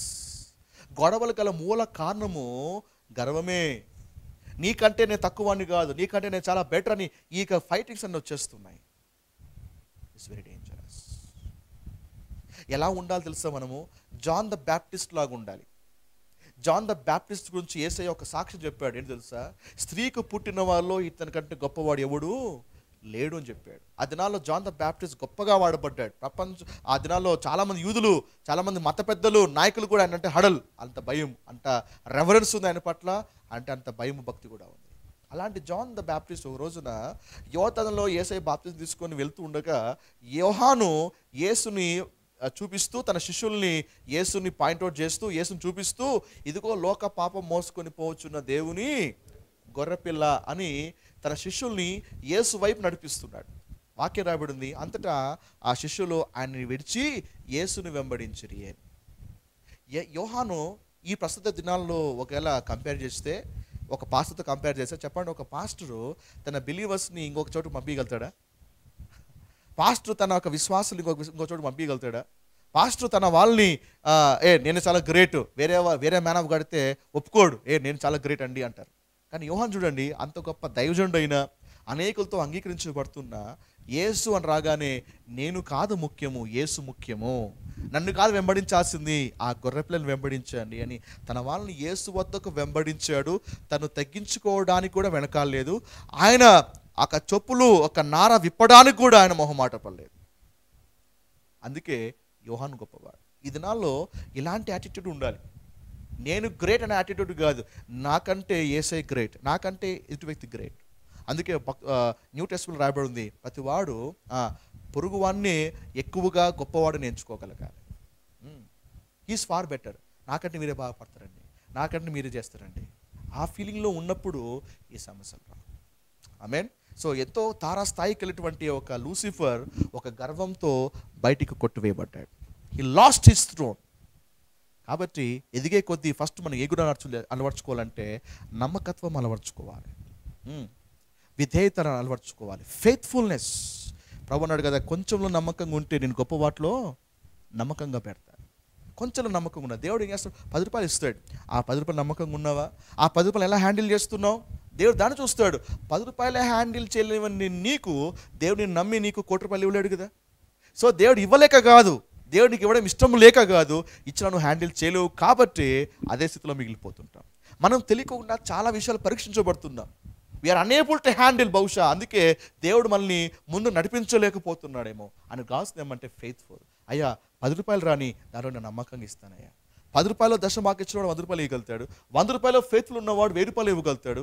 1000 రూపాయల్లో కూడా నమ్మకం ఉన్నవాడు ₹1,00,00,000 ఇవ్వగలుగుతాడు. హల్లెలూయా. ₹1,00,00,000 నమ్మకున్నవాడు ఇంకా బిలియన్స్ ఆఫ్ దాంట్లో కూడా నమ్మకంగా ఉంటాడు. God sees the faithfulness. Lucifer lost his position because of pride. Hallelujah. So సమానముగా ఎంచుకున్న తర్వాత ఏం చేస్తాడు? తన బ్యాచ్ని ఫామ్ చేసాడు. ఎవరిని? తన తోటి ఒక దూతలందరినీ పోగేసుకుని, అరే మనం ఇక్కడ ఉండాల్సిన వాళ్ళం కాదురా, మనం ఏంటి ఈ భూమి మీద ఉన్నామేంటి, కాబట్టి మనం ఉండాల్సిన ప్లేస్ అది, నా సింహాసనం అక్కడ ఉండాలి, కాబట్టి నా త్రోన్ని షిఫ్ట్ చేస్తున్నా, కాబట్టి మనం వెళ్ళి పరలోకం మీద దాడి చేద్దాం అని తన వాళ్ళతో కలిసి తిరుగుబాటు చేస్తున్నాడు పరలోక రాజ్యం మీద. ప్రకటన గ్రంథము 12వ అధ్యాయం 7-9 వచనాలు. దీవించబడుతున్నారా? Are you blessed? ప్రకటన 12వ అధ్యాయం 7-9 వచనాలు. ప్రకటన 12వ అధ్యాయం 7-9 వచనాలు. అంతటా పరలోకమందు యుద్ధము జరిగెను. ఎక్కడ జరిగింది యుద్ధము? పరలోకమందు యుద్ధము జరిగింది. ఇక్కడ కాస్త మనం ఆలోచించాలి. లూసిఫర్కి పాపము చేశాడు కదా, తలంపు వచ్చిన వెంటనే త్రోసేయలేదు. దేవుడు తలంపు వచ్చిన వెంటనే త్రోసివేయలేదు. ఎందుకంటే యాకోబులో ఒక మాట రాయబడి ఉంది, దురాశ గర్భము ధరించి పాపము కనగా పాపము పరిపక్వమై మరణమును కనెను. అంటే దురాశ నుండి మరణానికి రావాలి అంటే ఒక టైం ఫ్రేమ్ ఉంది. అంటే ఒక తల్లి బిడ్డను కనాలి అంటే వెంటనే కనలేదు, ఒక టైం ఉంది. 9 months వెయిట్ చేయాలి. 9 months అయిన తర్వాతనే బిడ్డను కంటుంది. ఇన్ ద సేమ్ వే మరి దేవుడు కూడా బహుశా లూసిఫర్కి ఆ తలంపు వచ్చిన వెంటనే తొక్కేసినకు పోయినొచ్చు, కానీ ఆ తలంపు విషయమే మారు మనసు పొందడానికి టైం ఇచ్చిండొచ్చేమో. లూసిఫర్ పాపము చేశాడంటే అంతకుముందు దురాశ పుట్టింది, ఆ దురాశ కాస్త గర్భము ధరించింది, అది కాస్త ఎక్కువైపోయింది. ఆ తర్వాత అప్పుడు ఒక వ్యక్తి పాపం చేయడానికి సాహసిస్తున్నాడు. ఇప్పుడు కూడా ఒక వ్యక్తి నాకు ఇప్పుడు అనిపిస్తే ఇప్పుడే పాపం చేయలేను. ఒక వ్యక్తి పాపము చేశాడు అంటే దాని పట్ల ఆలోచన ఎప్పుడో మొదలై ఉండాలి, దాని పట్ల అతను కన్విన్స్ అయి ఉండాలి. అది చేయడానికి అతను ధైర్యం కొరకు అతను ఆ ధైర్యాన్ని కూడేసుకోవాలి, మెంటల్గా ప్రిపేర్ అవ్వాలి. ఆ తర్వాత అతను పాపం చేస్తాడు. అకస్మాత్తుగా తలం పుట్టగానే అకస్మాత్తుగా వాడు పాపం చేయడు. దొంగతనం అనగానే టక్కని ఇప్పుడు పుట్టిందా ఇప్పుడే వెళ్ళిపోను అని చేయడు. వాడు ఎప్పటి నుంచో వాడు మెంటల్గా ప్రిపేర్ అయి ఉంటాడు, ఎప్పటి నుంచో ఆలోచనలు అవన్నీ మెదిలి ఉంటాయి. హల్లెలూయా. రూత్ చూస్తే ఎలిమెలెకు కూడా తన ఫ్యామిలీని తీసుకొని మోయాబ్ దేశంకి వెళ్ళాడు. అంటే మోయాబుకు వెళ్ళాలి అని ఆలోచన వెంటనే రాగానే బయలుదేరలేదు. అంటే మోయాబుకు వెళ్ళాలి అని ఆల్రెడీగా మనసులో మోయాబుకి వెళ్ళిపోయాడు. మనసులో మోయాబుకు వెళ్ళాడు కాబట్టే వన్ ఫైండ్ ఏ ఫ్యామిలీని తీసుకొని ఫిజికల్గానే మోయాబుకు పోయాడు. మొదట నువ్వు తలంపులో ప్రయాణిస్తావు, ఆ తర్వాత నువ్వు తలంపులో ప్రయాణించిన దూరానికి నువ్వు ఫిజికల్గానే ప్రయాణం చేస్తావు. అర్థమైందా? ఇన్ ద సేమ్ ఈ లూసిఫర్ విషయంలో కూడా అంతే. పాపము ఒక ఆలోచన అనగా తలంపు వెంటనే దేవుడు కొట్టలేదు, కానీ ఆ తలంపు కాస్త దురాశగా మారి పాపం అయ్యేంత వరకు దేవుడు అవకాశం ఇచ్చాడు. కానీ పాపంలోకి అడుగు పెట్టాడు, ఆయన తెగిస్తున్నాడు. తెగించేసి అన్నాడు కదా, మనం పరలోకం వెళ్ళి దాడి చేద్దాం, అది మన head quarter, let us occupy it అని లూసిఫర్ తన వాళ్ళందరినీ తీసుకొని బయలుదేరుతున్నాడు. ఎక్కడి నుంచి? భూమి నుంచి. ఈ భూమి నుంచి ఏదైనా తోట నుంచి బయలుదేరుతున్నాడు. అందుకే యూదా రాసిన పత్రిక 6వ వచనం చదవాలి. అక్కడ ఒక మాట ఉంది, బ్యూటిఫుల్ వర్డ్ రాయబడి ఉంది. యూదా రాసిన పత్రిక 6వ వచనం. యూదా రాసిన పత్రిక 6వ వచనం. మరియు తమ ప్రధానత్వమును నిలుపుకొనక తమ నివాస స్థలమును తమ నివాస స్థలమును విడిచిపెట్టారు. అంటే ఏంటి? వాళ్ళ నివాస స్థలం ఏంటి? భూమి. ఏదైనా తోటలో నివాస స్థలం. దేవుడు ఈ భూమి మీద వాళ్ళు ఏర్పాటు చేశాడు. దేవుడు ఈ భూమి మీద లూసిఫర్ని వాడి కింద అనుచరులు పెట్టాడు. అయితే వీళ్ళందరూ కూడా ఏంటి అంటే తమ ప్రధానత్వం నిలుపుకోలేదు. దేవుడు వాళ్ళకి ఒక పొజిషన్ ఇచ్చారు, వాళ్ళకి ఆధిక్యత ఇచ్చారు. అవి నిలుపుకోక వాళ్ళకు ఇవ్వబటువంటి ఆ నివాస స్థలాన్ని వదిలిపెట్టి మాకు ఇది కాదు కావాల్సింది, మాకు అది కావాలి అని దాన్ని వదిలిపెట్టి ఆ పరలోకం మీద దాడి చేయడానికి లూసిఫర్ వాడి యొక్క పరిగణమంతా తీసుకొని హెవెన్ మీద ముప్పేట దాడి చేస్తున్నాడు. అంతట పరలోకమందు యుద్ధము జరిగేను. మిఖాయిలు అతని దూతలను ఆ ఘటాసర్పముతో యుద్ధము చేయులని ఉండగా ఆ ఘటాసర్పమును దాని దూతలు యుద్ధము చేసిరి గాని గెలవలేకపోయేరి గనుక పరలోకమందు వారికి ఇక స్థలము లేకపోయాడు. అటాక్ చేశారు, కానీ ఆ మిఖాయిలు అపోజ్ చేశాడు, ఫైట్ చేశాడు. తద్వారా హెవెన్లో వాళ్ళకి స్థలం లేకుండా పోయింది. అందుకే వాళ్ళు బయటికి త్రోసివేయబడ్డారు. కాగా సర్వలోకమును మోసపుచ్చుచు అపవాదియును సాతాననియు పేరు గల ఆది సర్పమైన ఘటాసర్పము పడద్రోయబడెను. అది భూమి మీద పడద్రోయబడెను. ఎక్కడ పడద్రోయబడింది? భూమి నుంచి వాళ్ళు బయలుదేరారు. యుద్ధము చేసిన వెంటనే వాళ్ళు ఆడ హెవెన్లో వాళ్ళు నిలబడలేకపోయారు. వాళ్ళు బయటికి త్రోసివేయబడిన తర్వాత నేరుగా వచ్చి ఎక్కడ పడ్డారు? భూమి మీద పడద్రోయబడెను. ఎప్పుడైతే వాళ్ళు త్రోయబడ్డారో భూమి మీదికి అంతవరకు ఏదైనా తోటగా అద్భుతంగా ఉన్నటువంటి భూమి, సుందరంగా ఉన్నటువంటి తోట, అద్భుతమైనటువంటి సృష్టి, ఒక్కసారిగా దేవుడు జడ్జిమెంట్ ఇచ్చాడు. ఏమంటే జడ్జిమెంట్ ఇచ్చినప్పుడు ఉదాహరణ చెప్తాను. దేవుడు సొదొమ గొమొర్రా ఉంది ఎగ్జాంపుల్. సొదొమ గొమొర్రా వ్యక్తుల మీద పనిష్మెంట్ వచ్చిందా? ఊరి మీద కూడా పనిష్మెంట్ వచ్చిందా? ఊరి మీద రావడానికి గల కారణం ఏంటి? ఆ ఊళ్ళో ఉన్న ప్రజలు కారణం. వాని బట్టి ఊరంతా కూడా అగ్నిగంధకాలతో కాలిపోయింది. ఈ మ్యాటర్ కూడా అలాంటిదే. కాబట్టి వీళ్ళ మీద జడ్జిమెంట్ వచ్చింది. దేవుడు వాళ్ళని వేశాడు. త్రోసి వేయడం వల్ల వాళ్ళ మీద కాదు పనిష్మెంట్, వారు ఏ ప్రాంతానికి చెంది దేవుడు ఎక్కడైతే నియమించాడో ఆ ప్లేస్ని మొత్తం అంతా కూడా దేవుడు జడ్జి చేయడము ద్వారా భూమి అంతా కూడా ఆకారాన్ని కోల్పోయింది. They fell from heaven on the earth. ఆ భూమి మీద పడదొరయబడడం ద్వారా కొంతమంది మధ్యాకాశంలో వాళ్ళు నివాసం ఏర్పరచుకున్నారు, కొంతమంది పాతాళంలో బంధించబడ్డారు. ఫైనల్గా ఆ జడ్జిమెంట్ ఒక రిజల్ట్ వల్ల ఆ భూమి అంతా కూడా ఆకారాన్ని కోల్పోయింది. భూమి నిరాకారముగాను, శూన్యం అంటే ఏంది? వాయిడ్ అంటే ఎటువంటి ఒక వెలుగు లేకుండా చీకటిగా మారిపోయింది. వై? బికాస్ ఏమంటే దేవుడు ఏమైతే సృష్టించాడో అవన్నీ దేవుడు జడ్జి చేశాడు. నోవా దినాల్లో దేవుడు ఏమైతే తుడిచిపెట్టేశాడో అది పూర్వపు ఒక కాలంలో సృష్టిలో కూడా దేవుడు అన్నీ కూడా తుడిచిపెట్టేశాడు. హల్లెలూయా, హల్లెలూయా. నేర్చుకుంటున్నారా? రైట్. సో లూసిఫర్ ఒక దూతలతో పరలోక దాడి చేసినప్పుడు ఆ యుద్ధంలో ఓడిపోతారు. వాళ్ళు తిరిగి భూమి మీద పడిన తర్వాత ఆ భూమి దేవుడు తీర్పు తీర్చడము ద్వారా ఆ ముందు ప్రపంచమంతా కూడా లయమవుతుంది అండ్ నాశనం అవుతుంది. నాశనము కావడము ద్వారా కొన్ని కోటాను కోట్ల సంవత్సరాల వరకు భూమి ఆకారం కోల్పోతుంది అండ్ భూమి పూర్తిగా నీటిమయమైపోయింది, అనగా పూర్తిగా నీటిలో మునిగిపోయింది. హల్లెలూయా. సో కాబట్టి నీటిలో మునిగిపోయిన తర్వాత శూన్యముగా మార్చబడింది. And Lucifer lost his power. వాడి అధికారము, అనుకున్న సమస్తము వాడు కోల్పోయాడు. అయితే ఈ యొక్క మునుపరి సృష్టి పతనమైన తర్వాత 3వ వచనంలో చూస్తే మరి దేవుడు వెలుగు కమ్మని పలుకగా అని యొక్క వచనంతో ప్రారంభమవుతుంది. అంటే దేవుడు మరలా ఆ సృష్టిని పునఃసృష్టిస్తూ ఉన్నాడు. Is recreating everything. అవన్నీ 6 దినంలో తయారు చేసి, ఆదామును తయారు చేసి, హవ్వను తయారు చేసి దేవుడు అదే ఏదెన్ తోటలో ఉంచి దేవుడు వారితో ఒక మాట మాట్లాడుతున్నాడు. ఏమని? మీరు ఫలించండి, అభివృద్ధి పొందండి, విస్తరించండి, లోబర్చుకోండి అనే మాట అన్నాడు. లోబర్చుకొనడి అంటే దాని అర్థం ఏంటి? హ్యావ్ డొమినియన్ అంటే దాని అర్థం ఏంటి? రూల్ అంటే దాని అర్థం ఏంటి? అక్కడ ఏముంది లోబర్చుకోవడానికి? అంటే లోబర్చుకొనదగిన విషయాలు అక్కడ ఉన్నాయి. దేవుడు కమాండ్ చేస్తున్నాడు, మీ హ్యాండ్లోకి రావాలి, ఇది మీ యొక్క చేతిలోకి రావాలి, మీ ఆధిపత్యం కిందికి రావాలి. కారణం ఏంటంటే దీని మీద పట్టుత్వం కొరకు ఒక శత్రువు పోరాడుతున్నాడు. ఒకప్పుడు ఇదే తోటలో ఒకప్పుడు రాజుగా పనిచేసిన వాడు ఉన్నాడు. ఎవరు? లూసిఫర్. వాడు ఎటు తిరిగి ఆ గర్వంతో ఊగిపోయిన వాడు, అసూయతో రగిలిపోయేవాడు. వాడు కావాల్సింది దొరికించుకోవడానికి వాడు ఎంతవరకైనా ప్రయత్నం చేస్తాడు. కాబట్టి బీ కేర్ఫుల్, ఈ భూప్రపంచం అంతా లోపరుచుకోవాలి అని దేవుడు కమాండ్ ఇచ్చాడు. అందుకే ఆదికాండం 3వ అధ్యాయంలోకి రాగానే తోటలో మెల్లిగా ఆ అపవాది సర్పమును ఆధారము చేసుకుని లోనికి ప్రవేశిస్తూ స్త్రీతో మాటలు పెట్టుకొని స్త్రీని మోసగించి స్త్రీ ద్వారా ఆదాము కూడా పాపం చేసేట్లుగా ప్రేరేపించి తద్వారా వాళ్ళతో పాపం చేయించడము ద్వారా వాళ్ళకి ఇవ్వబడినటువంటి అధికారంను మళ్ళీ వాడు తీసుకున్నాడు. ఈ తతంగం అంటే ఏంది? అంటే ఒకప్పుడు వాడు రాజుగా ఉన్నాడు. నేనుండగా ఈ తోటలో ఇంకొక రాజు ఉండాలా, నేనుండగా ఈ భూమి వేరాలకు ఇవ్వడమా? ఇప్పుడు మనమున్న ఇంట్లో మనం వెకేట్ చేసి వేరాలకు ఇస్తే మనకి ఎలా ఉంటుంది చెప్పండి?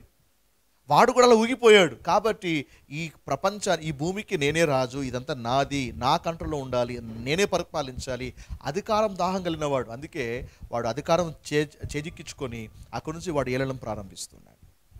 అయితే మానవుడు పోగొట్టినటువంటి అధికారాన్ని తిరిగి మానవుడుగా ఇవ్వడానికి దేవుడు మానవుడుగా దిగి వచ్చి సెల్లో మరణించి అధికారం తిరిగి మళ్ళీ మనకు అప్పగించేశాడు.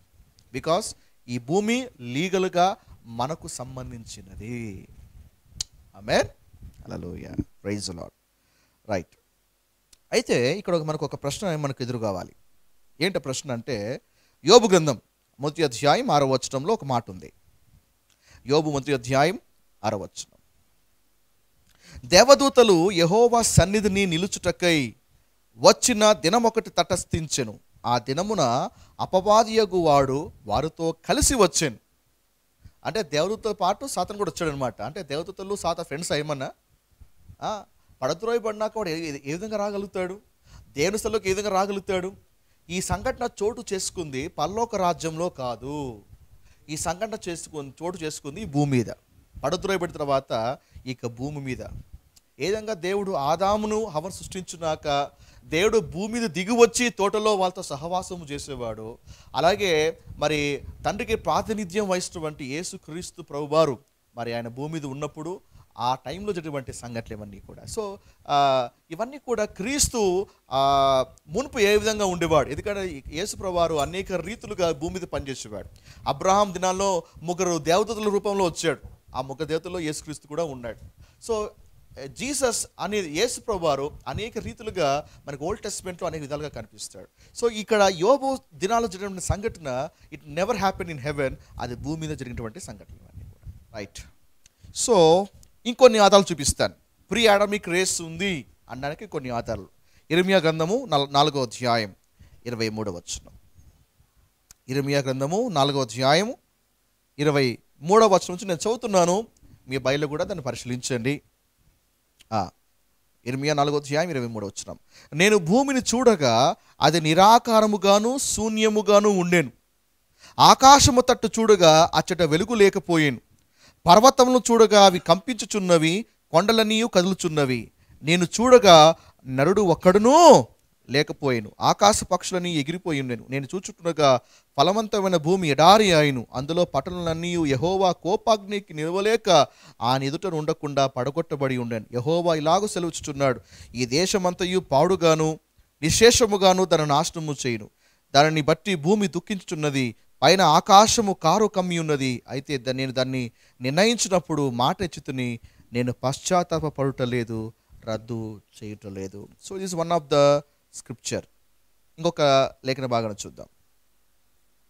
యోబు 9వ అధ్యాయం 5వ వచనం. యోబు 9వ అధ్యాయం 5వ వచనం. వాటికి తెలియకుండా పర్వతములు తీసివేయువాడు ఆయనే, ఉగ్రత కలిగి వాటిని బోర్లదొయ్యువాడు ఆయనే. భూమిని దాని స్థలంలో నుండి కదిలించేవాడు ఆయనే, దాని స్తంభములో అదరచేయువాడు ఆయనే. ఉదయింపవద్దని ఆయన సూర్యునికి ఆజ్ఞాపింపగా అతడు ఉదయింపడు, ఆయన నక్షత్రములను మరుగుపరచును. ఆమేన్. రైట్. సామెతలు 8వ అధ్యాయం 22, 23 వచనాలు. Proverbs 8th chapter 22 and 23. పూర్వకాలమందు తన సృష్ట్యారంభమున తన కార్యములలో ప్రధానమైన దానిగా యెహోవా నన్ను కలగజేసెను. 2 పదాలు గమనించాలి. పూర్వకాలమందు తన సృష్టి ఆరంభమున అంటే 2 పదాలు ఇక్కడ ఎందుకు రాయబడ్డాయి? ఇక్కడ సృష్టి ఆరంభమున అని చెప్తే అయిపోదా? అక్కడ ఏముంది? పూర్వకాలమందు అనగా సృష్టి ఆరంభం కంటే ముందు పూర్వకాలం ఉంది. అనాది కాలము మొదలుకొని మొదటి నుండి భూమి ఉత్పత్తి అయిన కాలమునకు పూర్వము, భూమి ఉత్పత్తి అయిన కాలమునకు పూర్వము. ఈ మాట గమనించాలి. అంటే భూమి ఉత్పత్తి అయిన కాలము నుంచి పూర్వమే నేను నియమించబడుతుని అని భక్తుడు రాస్తూ ఉన్నాడు. హెబ్రీ 11వ అధ్యాయం 3వ వచనం. న్యూ టెస్ట్మెంట్లో కూడా కొన్ని ఎగ్జాంపుల్స్ చూస్తాం. ప్రపంచములు దేవుని వాక్యం వల్ల నిర్మాణమైనవనియు. ప్రపంచములు, ప్రపంచమున, ప్రపంచములున బహువచనం అది. ఏమండి, మనకి ఎన్ని ప్రపంచాలు ఉన్నాయి? ఒకటే ప్రపంచం. కానీ ఇక్కడ ఏం రాయబడింది? బహువచనం. ప్రపంచములు అనగా ఆదాము ముందు ఒక ప్రపంచము, ఆదాము తర్వాత ఒక ప్రపంచం. ఏ ప్రపంచమైనా దేవుడు తన వాక్యము ద్వారా సృష్టించాడు అనడానికి ఇది కూడా ఒక లేఖన ఆధారం.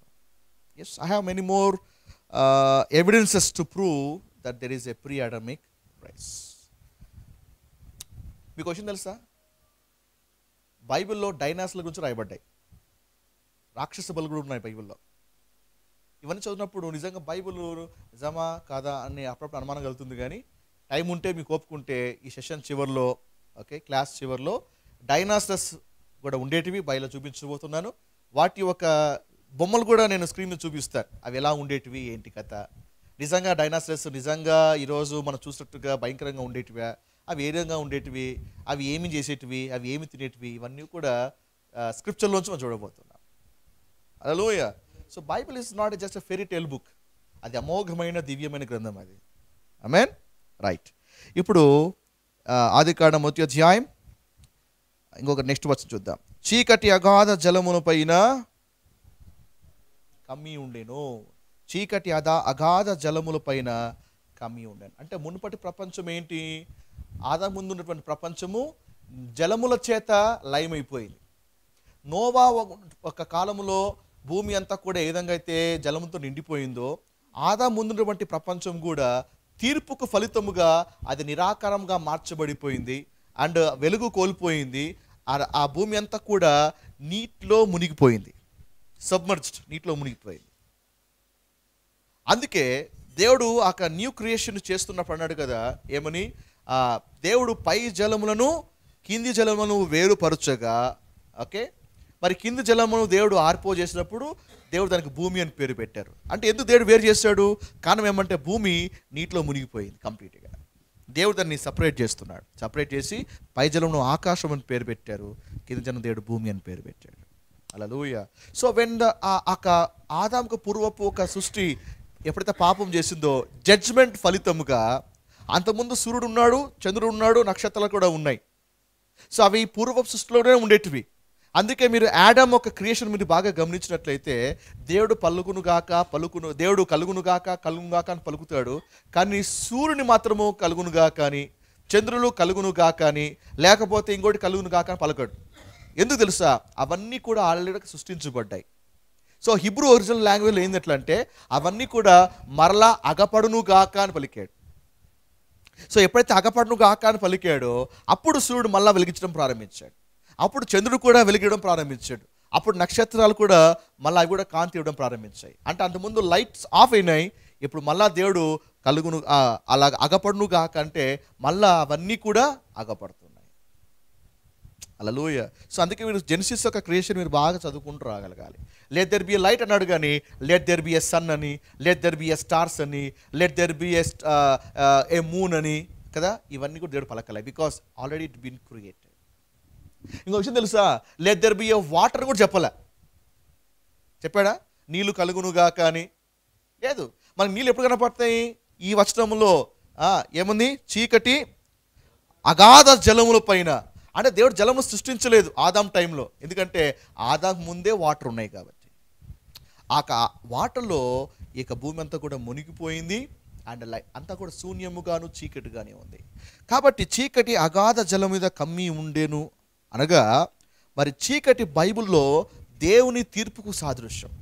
చీకటి బైబిల్లో దేవుని తీర్పుకు సాదృశ్యం. దీన్ని ఎస్టాబ్లిష్ చేయడానికి ఒక 2-3 వచనాలు చూద్దాం చాలు. ఓకే, మొదటిది మీరు ఆదికాండం 6వ అధ్యాయము 7వ అధ్యాయం 8వ అధ్యాయం బాగా చదివితే మనకి నోవా స్టోరీ కనిపిస్తుంది. నోవా స్టోరీ కనిపించినప్పుడు నోవాక ఫ్యామిలీ అంతా కూడా ఓడలోకి ప్రవేశిస్తారు. 40 దినముల వరకు ఏమండి సూర్యుడు ఉదయించాడు. 40 దినాల వరకు కట్టిక చీకటి. 3 చాప్టర్లు మాకు స్పష్టంగా చూస్తాం. So darkness represents the judgement. రెండవ ఎగ్జాంపుల్ నిర్గమకాండం 10వ అధ్యాయం 21-22 వచనాలు చూసినట్లయితే, దేవుడు ఐగుప్తు తీర్పు తీరుస్తున్నాడు. ఐగుప్తు మీద ఎన్ని తెగులు వచ్చాయి? 10 తెగులు వచ్చాయి. అందులో ఒక తెగులు ఏంటంటే కటికమైనటువంటి చీకటి, భయంకరమైనటువంటి చీకటి. ఆ చీకటి ఐగుప్తు మీదకి వచ్చింది. కాబట్టి ఆ చీకటి వచ్చినప్పుడు గుడ్డివాడు తల్లినట్టుగా అందరూ తల్లులాడారు. వై? బికాస్ దేవుడు ఐగుప్తుని తీర్పు తీరుస్తున్నాడు. తీర్పులో ఒక భాగముగా దేవుడు చీకటి పంపించాడు. So darkness represents the judgement. మూడవది 52వ అధ్యాయం 31వ వచనం, జోవెల్ 2:31. దేని వాక్యం రాయబడింది కదా, ఏమని? యెహోవా యొక్క భయంకరమైన ఆ మహాదినమునకు ముందు సూర్యుడు తేజోహీనుడుగా మార్చబడతాడు. అంటే ఆ భయంకరమైన దినం అప్పుడు ఏమవుతుంది? సూర్యుడు ఉదయించాడు అంటే సూర్యుడు ఏమవుతాడు? ఆయన కాంతిహీనుడుగా మార్చబడతాడు, చీకటిగా మార్చబడుతుంది. It is a sign of judgement. Amen. అంతెందుకంటే యేసు వారు కూడా ఆయన శిలువలో వేలాడుతున్నప్పుడు మిట్ట మధ్యాహ్నం ఆయన వేలాడుతున్నాడు. ఎప్పుడైతే ఆయన మరి తన ఆత్మను దేవునికి అప్పగించుకున్నాడు అండ్ మిట్ట మధ్యాహ్నం ఆ దేశమంతా కూడా చీకటి అలుముకుంది. It is a sign of God's judgement. అంటే దేవుడు తీర్పు పంపించాడు అనడానికి గుర్తుగా ఆ దేశంలో చీకటి నెలకొంది. కాబట్టి బైబిల్లో ఏ ఇన్సిడెంట్ చూసినా కూడా చీకటి అనే చోట ప్రస్తావించిన ప్రతిసారి కూడా దానికి బ్యాక్గ్రౌండ్ పనిష్మెంట్ ఉంటుంది, తన సూచనగానే దేవుడు డార్క్నెస్ పంపించాడు. కాబట్టి ఈ వచనంలో కూడా చీకటి అగాధ జలముల మీద చీకటి అగాధ జలముల పైన కమ్మి ఉండేను. సో ఆ చీకటి ఎందుకు వచ్చింది అంటే బికాస్ దేవుడు జడ్జిమెంట్ ఇచ్చాడు. దేవుడు ఎందుకు జడ్జిమెంట్ ఇచ్చాడు? చదివాం కదా, లూసిఫర్ వాడి యొక్క దూతలు చేసినటువంటి ఒక పాపానికి ఫలితముగా దేవుడు ఆ భూమికి దేవుడు తీర్పు తీర్చాడు. అందుకే ఆ తీర్పు ఫలితముగానే భూమి మీద చీకటి కమ్మి ఉంది. Amen, hallelujah. Are you blessed? Right. Dinosaurs 1820 సంవత్సరంలో గిడియోన్ మ్యాంటెల్ అనేటువంటి ఒక వ్యక్తి ఈ పురాతన త్రవ్వకాలు చేస్తున్నప్పుడు ఆశ్చర్యగొలిపేటువంటి ఒక అస్థిపంజ దొరికాయి 1820లో ఫాజిల్స్.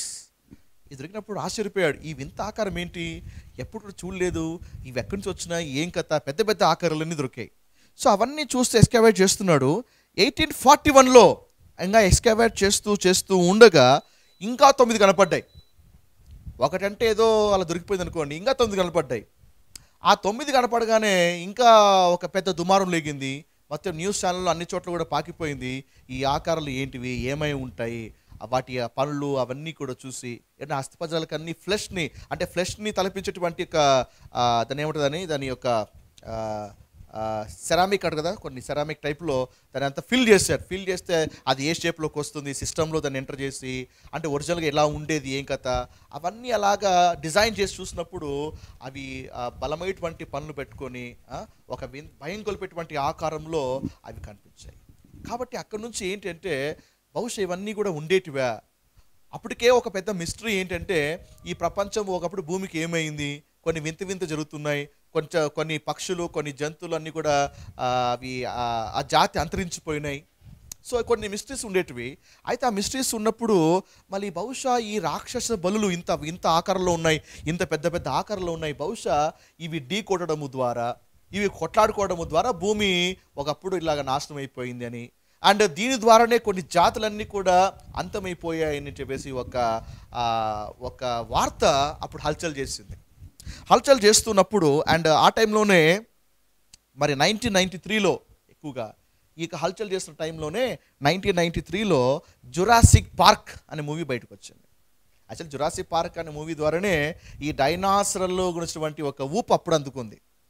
ఓకే, సో డైనోసరస్ అటువంటి ఒక వర్డ్, మరి డైనోస్ అటువంటి వర్డ్ వచ్చింది. డైనోస్ అందుకే మరి భయం కొల్పేటువంటి, ఫియర్ఫుల్లీ గ్రేట్ అని అర్థం.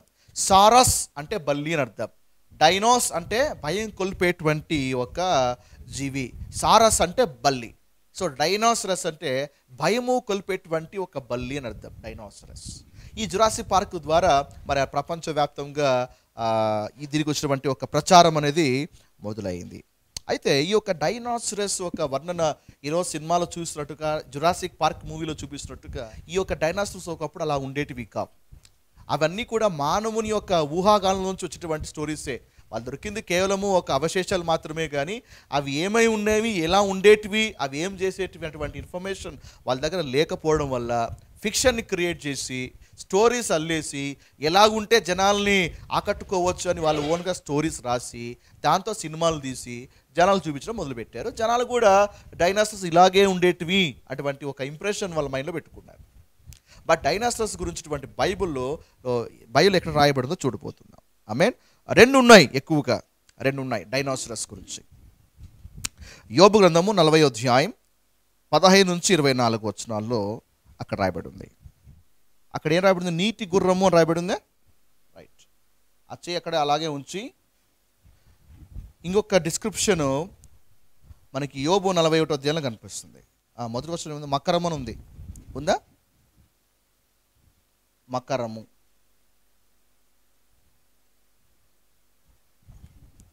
బట్ తెలుగులో మనం చదివినట్టుగా ఇది నీటి గుర్రము కాదు, ఇది మకరము కూడా కాదు. మీ దగ్గర ఇంగ్లీష్ బైబిల్ ఉంటే నీటి గుర్రము అన్నటువంటి చోట బెహిమోత్ అని రాయబడి ఉంది. బెహిమోత్. ఇంగ్లీష్ బైబిల్ ఉందా? చదువుతారు ఒకసారి. బెహిమోత్. ఈ బెహిమోత్ అనే వర్డ్ ఎప్పుడైనా విన్నారా? నీటి గుర్రం అంటే ఏంటి? హిప్పోపోటమస్ అని రాయాలి, కానీ అక్కడ వాడిన పదము బెహిమోత్. బెహిమోత్ ఈజ్ సంథింగ్ డిఫరెంట్, అది ఆ హిప్పోపోటమస్ కాదు. అండ్ ఇక్కడ కూడా మకరం అని ఉంది. మకరము అటువంటి ఒక చోట ఇంగ్లీష్ మకరం అంటే తెలుగులో ఏంటి? మొసలి, కానీ ఇది మొసలి కాదు. మకరం అనే చోట ఇంగ్లీష్లో ఏముంది అట్లా అంటే లెవియథన్ అని రాయబడి ఉంది. లెవియథన్. ఓకే, దీని గురించి చిన్న పూర్తి డిస్క్రిప్షన్ మీకు కావాలి అంటే ఇవి ఎలా ఉంటాయి అని మీకు ఇప్పుడు నేను స్క్రీన్ మీద చూపిస్తాను. అయితే ఇంకా ఎక్స్ప్లోర్ చేయాలి అంటే మీరు గూగుల్లోకి వెళ్ళి ఈ 2 వర్డ్స్ మీరు గూగుల్లో కొడితే మీకు దీని గురించి పూర్తి డిస్క్రిప్షన్ ఇంకా ఎక్కువగా మీకు బాగా కనిపిస్తాయి. Okay right. సో నెంబర్ 1 చూద్దాం. మొదటిది బెహిమోత్. యోబు గ్రంథము 40వ అధ్యాయం 15 నుంచి 24 వచనాలు.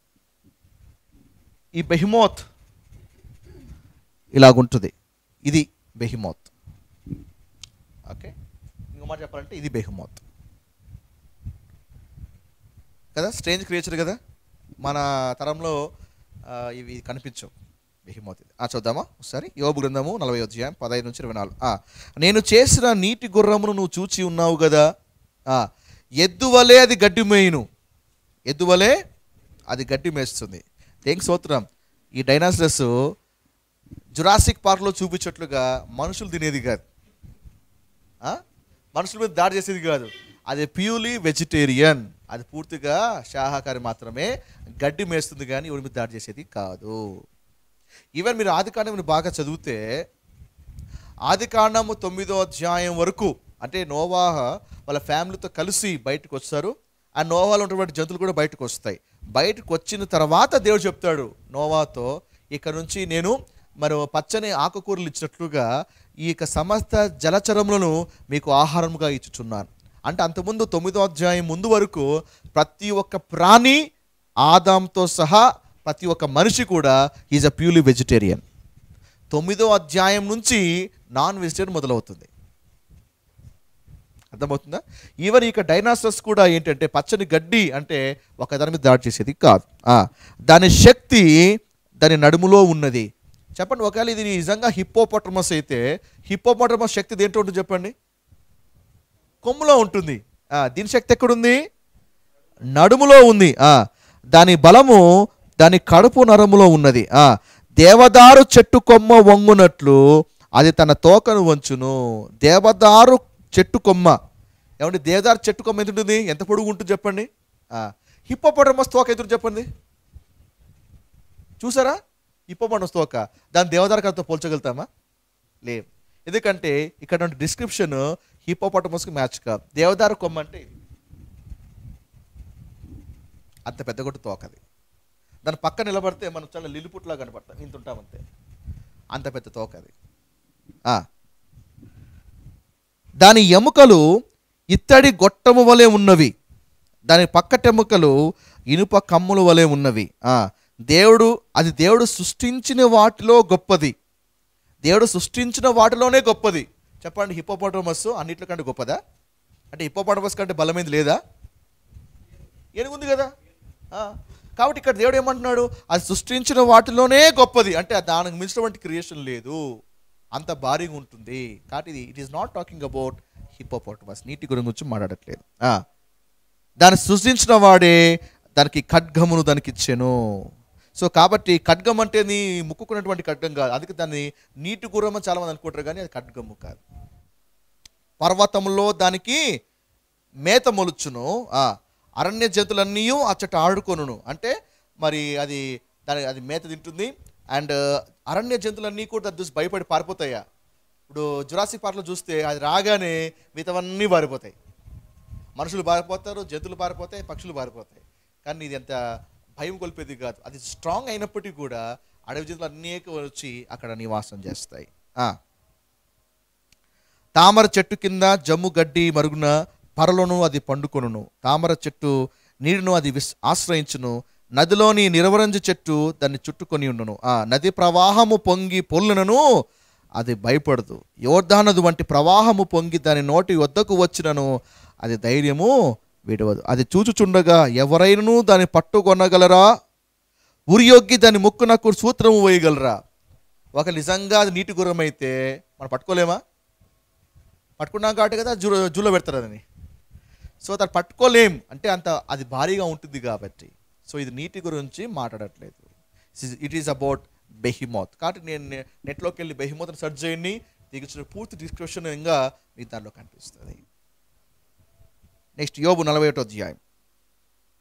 నెక్స్ట్ లేవియతన్. చూసారా ఈ బొమ్మ? చూసారా ఏంటిది? డ్రాగన్. ఒక రకమైనటువంటి ఒక డ్రాగన్. ఇది ఎక్కువగా చైనీస్లో ఎక్కువగా వాడుతుంటారు. చైనీస్ మూవీస్లో కానీ చైనా ఒక సింబల్స్లో ఎక్కువగా ఇది వాడుతుంటారు, డ్రాగన్.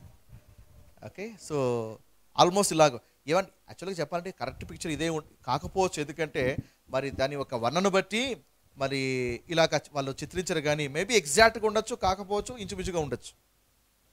ఓకే, యోబు 41వ అధ్యాయం. ఓకే, 41వ అధ్యాయం.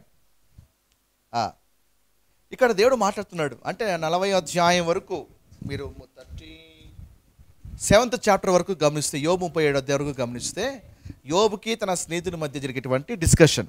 వాళ్ళు మాట్లాడతారు, ఈయన మాట్లాడతారు, డిస్కషన్ జరుగుతుంది. అండ్ ఆ సీన్లో ఆ డిస్కషన్ మధ్య 38th చాప్టర్ దేవుడు ఇన్వాల్వ్ అవుతాడు. దేవుడు ఇన్వాల్వ్ అయ్యి దేవుడు మాట్లాడుతూ దేవుడు ఛాలెంజ్ చేస్తుంటాడు, క్వశ్చన్లు వేస్తుంటాడు. అందులో భాగంగా 41 చాప్టర్. నీవు మకరమును గాలముతో బయటికి లాగగలవా? దాన్ని నాలుకకు త్రాడు వేసి లాగగలవా? నీవు దాన్ని ముక్కుకుండా సూత్రము వేయగలవా? దాన్ని దవడకు గాలమును ఎక్కింపగలవా? సో ఆ మకరం అనగా అది క్రొకడైల్ కాదు, అది లేవియతన్. ఇక డిస్క్రిప్షన్ ఇది. 9వ వచనం చూడండి. దాన్ని చూచినప్పుడు మనుషులు దాన్ని వశపరచుకొందుమన్న ఆశ విడిచెదరు. దాన్ని పొడ చూచిన మాత్రము చేతన ఎవరికైనా గుండెలు అవిసిపోవును కదా. అంటే దాన్ని చూస్తూనే మనుషులు పట్టుకుందామని ఆశను వదిలేస్తారు. ఒకవేళ నిజంగా ముసలు అయితే చెప్పండి, ముసలు పట్టుకోలేమా? ముసలు పట్టుకున్నాం కాబట్టి కదా జూలో కనపడుతున్నాయి ముసళ్ళు. కాబట్టి ఇక్కడ ఈయన డిస్క్రిప్షన్ ఏంటంటే మనుషులు పట్టుకోదాన్ని ఆశని వదిలేస్తారు, అంటే అంత భయంకరంగా ఉంటుంది. దాన్ని పొడ చూచిన మాత్రము చేత ఎవరికైనా గుండెలు అవిసిపోతాయి, అంటే అంత పెద్దగా ఉంటుంది అది. 19వ వచనం చూడాలి. 19th 19వ వచనం చదవాలి.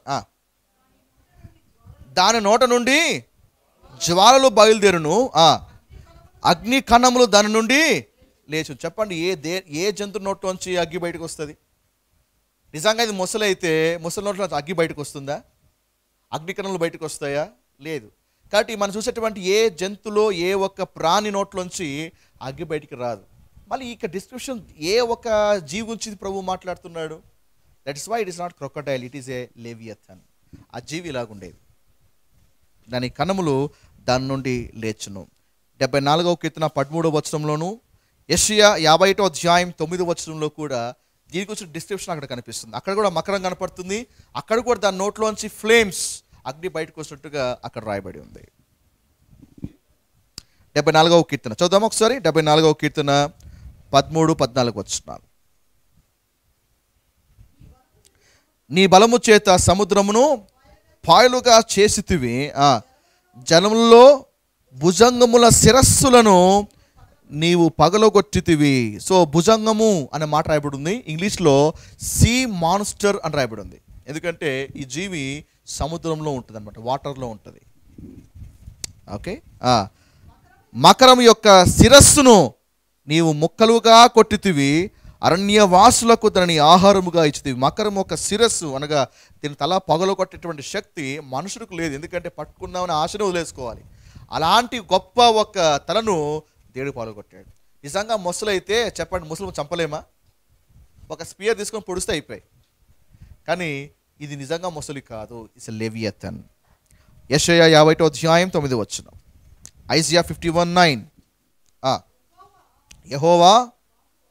యెహోవా బాహువా, లెమ్ము లెమ్ము, బలము తొడుగు కొమ్ము, పూర్వపు కాలంలోనూ పురాతన తరములలోనూ లేచినట్లు లెమ్ము.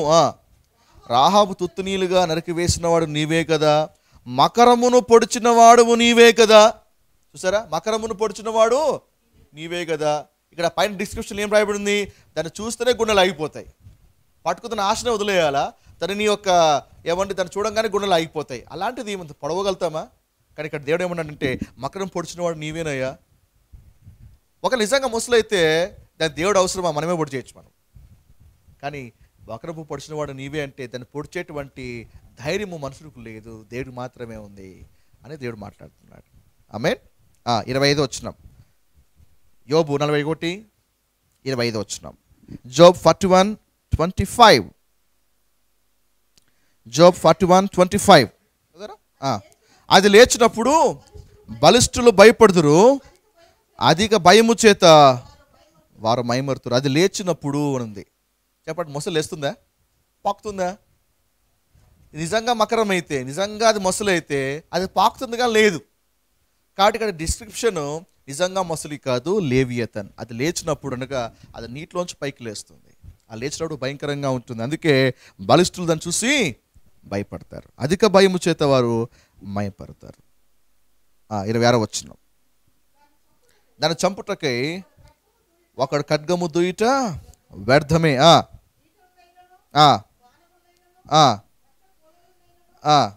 అవి అక్కడికి రావు, ఎందుకంటే దేనితోనూ దాన్ని చంపలేము. అదే క్రొక్కడైల్ అయితే ఈజీగా చంపేస్తాం. కాబట్టి this not a crocodile, this is a leviathan. 34 వచనం, అది గొప్ప వాటన్నిటినీ తిరస్కరించును, గర్వించిన జంతువులన్నిటికీ అది రారాజు. అది గొప్ప వాటన్నిటిని తిరస్కరించును. ఇంగ్లీష్లో ఏం రాయబడిందంటే he sees everything that is high. అంటే ఎత్తైన ప్రతి ఒక్కటి కూడా చూడగలుగుతుందంట. ముసలి చూడగలుగుతుందా? ముసలి ఒక 1/2 ఫీట్ హైట్ కంటే ఎక్కువ ఏముందో తొంగి చూడలేదు. కానీ ఇది క్రొకడైల్ కాదు, లేవియథన్. కాబట్టి ఇక్కడ ఏమైతే డిస్క్రిప్షన్స్ ఇవ్వబడ్డాయో ఇవేవి కూడా క్రొకడైల్కి మ్యాచ్ కావు. అంతకుముందు మనం చూసిన దాంట్లో ఏ డిస్క్రిప్షన్ కూడా అది ఖడ్గ మృగానికి అది మ్యాచ్, నీటి గుర్రానికి అది మ్యాచ్ కాదు.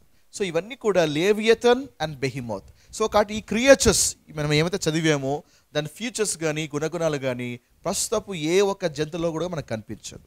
ఇవన్నీ కూడా ప్రీ అడమిక్ రేస్ ముందు బహుశా ఆ తోటలో ఉండేటివేమో. బహుశా మేబీ ఆ దేవుడు భూమిని తీర్చినప్పుడు ఆ భూమితో పాటు అవి కూడా లయమై ఉండొచ్చు, అవి కూడా శిథిలమై ఉండొచ్చు.